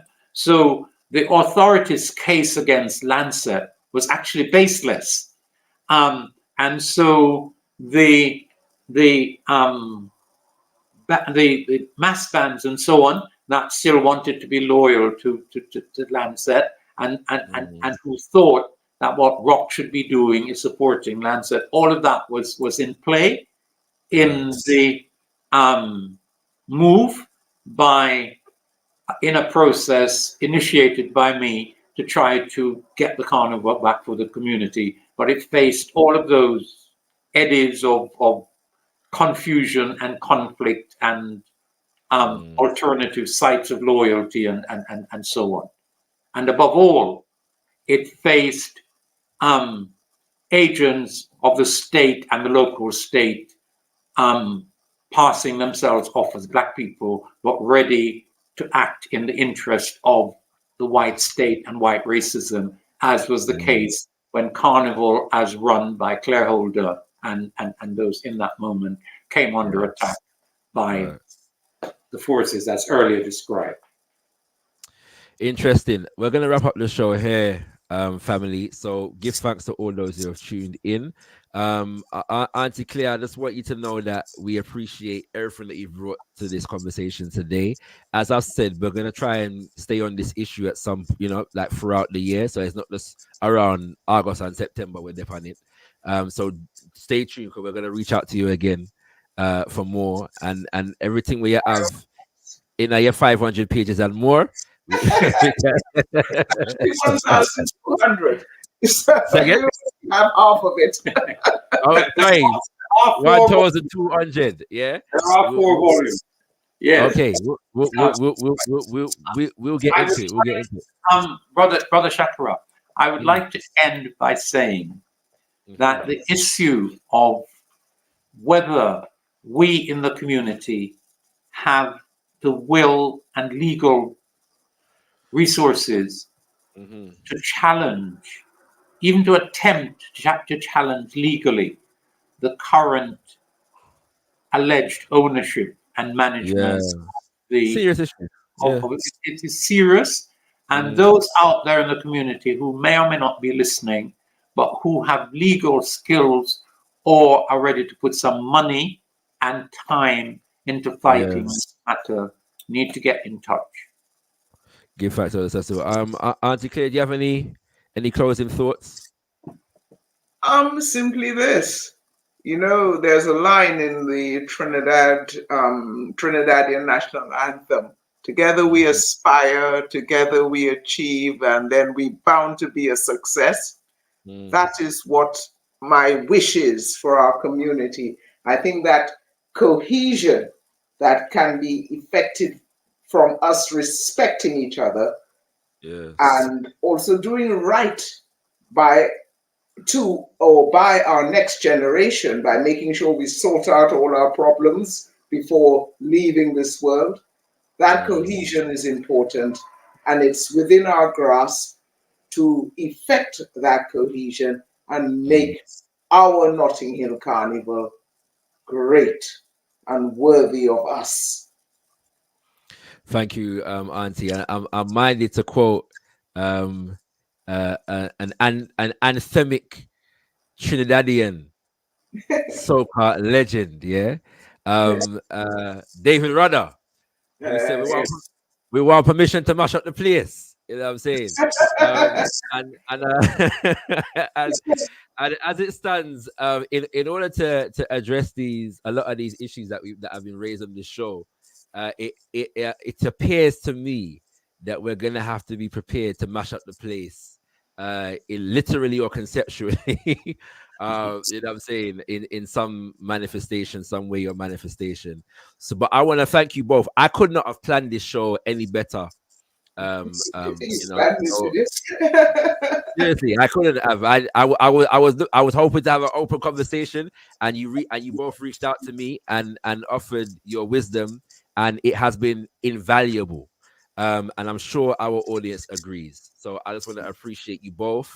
And again, I say to you, I promise you, we're gonna have more conversation on this and what you both have to share, and more, and others have to share. Let me congratulate you on the depth and sense of your opening remarks, which are actually very good. Set the tone. Much appreciated. So, brothers and sisters, I'm gonna put you both backstage now, just so we can close at the show. So you gotta be on screen, all right? What's it called? Giving thanks once again to our elders for coming through. It's been invaluable. Give us some Black Power fists. We want to see some Black Power fists inside the chat right now if you're appreciating Auntie Claire and Elder Cecil. And I'm gonna post a link to Auntie's, at least part of Auntie's PhD thesis in the description to the video for those so brothers and sisters can watch it. I do also want to let brothers and sisters know about the African World newspaper special edition, which features the war report, brothers and sisters. I'm trying to get up the thing right now, and I can't see it. Wait there. Ah, here we go. Right. So there's a link in the description to the video, to this publication. I'm proud to say that I had a hand in the production of this publication, and I also have a couple pieces written in it. And so the African World is published and edited by Mama Marimba Ani, and so she wanted to put out a special edition in light of a lot of the rebellions and uprisings taking place across the African continent and certain parts of the Caribbean, particularly Haiti. And so there are correspondents from across the world who have featured articles in this, and it's available for free download right now on kimbungamedia.com. The direct link to download the publication is in the description to this video. So do download it. Click the link right here now. It's free, absolutely free. You can download and you can see, as you can see, Shayon Kuti is featured in here, Ngugi wa Thiong'o is featured in here, Brother Jafrik Haiti, who we featured on our show previously, is in here as well, breaking down the invasion of Haiti, or the planned invasion of Haiti and the use of Kenyan troops to do so, and other issues, brothers and sisters. And so it's an extremely important, and I'm not saying this just because I was involved in it, I'm saying it is a masterful piece of work. And brothers and sisters who have got it and given feedback have said the same. So I do encourage ones-on-ones to download the African World newspaper war report that was released on the 31st of Mosiah, which has now been designated, building on the legacy of Marcus Mosiah Garvey and the UNIA-ACL, Universal African Sovereignty Day. And so the link for this is in the description to the video. So I look forward to you reading and sharing your thoughts in future shows, brothers and sisters. We've got all this to come back again, but I'll share that information with you soon. So do stay tuned for more information at Elder Cecil's return. But he'll be going into the Walter Rodney versus Osagyefo for Kwame Nkrumah critique and analysis. So do look forward to that, and we'll be bringing that to you soon. And with that, brothers and sisters, I say unto thee, Tendai Mwari, be thankful unto the Mother, Father, creative life force of the universe. Kudzai Muzeo Mukuru, we give praises unto our great ancestors. And in naming great ancestors, I'm going to name one great ancestor who is particularly responsible and, an inspirer of what we call Carnival today, or some traditions within what we call Carnival today, particularly in Trinidad. And that ancestor's name is Joe Talmana. If you don't know the name Joe Talmana, look up the name Joe Talmana, brothers and sisters, all right? Kuzai Muzeo Mukuru, we give praises unto our great ancestors. Abibi Tumi, Abibi Fahodi, African power and African liberation for all African people. Ashe, Ashe, Ashe.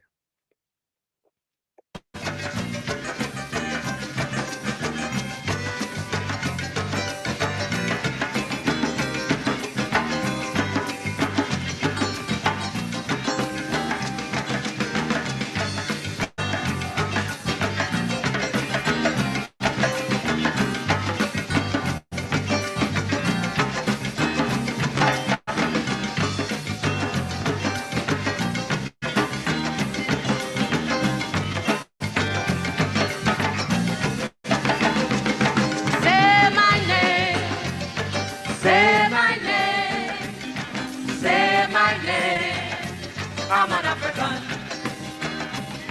Say your name. Say your name. Say your name. We Africans.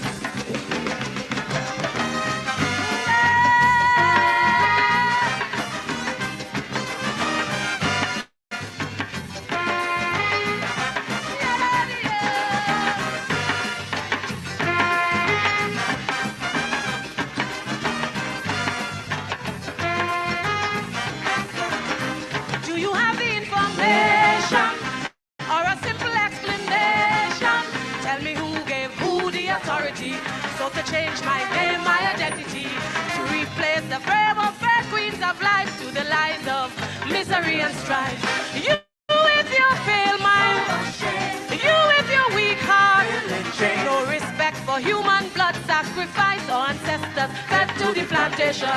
Say my name, I'm an African.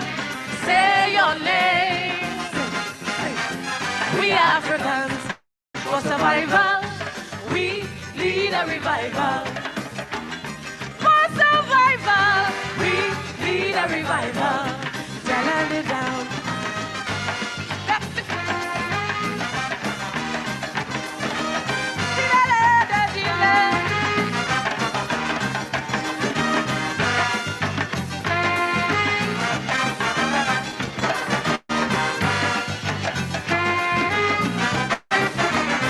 Do you know what strength and courage brought me to the middle passage? Still I strive with pride and dignity as I fight to cling to my ancestry. With these hands of steel forged in Africa and the blood of all the Yoruba. You who came dancing from my womb, now you lay silent as a tomb. It is time to wake from your life of death, time to regain all your lost respect. Say my name, I'm an African. Say your name. We Africans, for survival, we need a revival. For survival, we need a revival. Say my name. Say my name. Say my name. I'm an African. Say your name. Say your name. Say your name. We Africans, nobody out there. Be alive!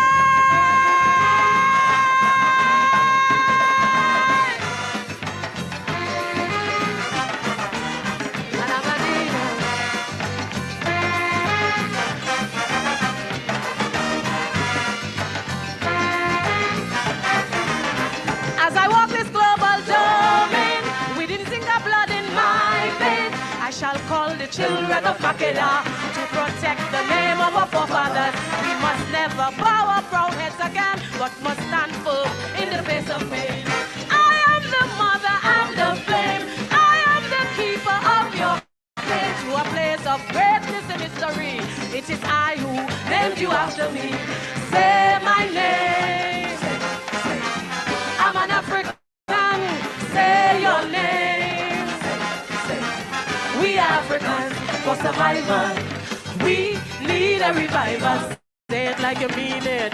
For survival, we need a revival.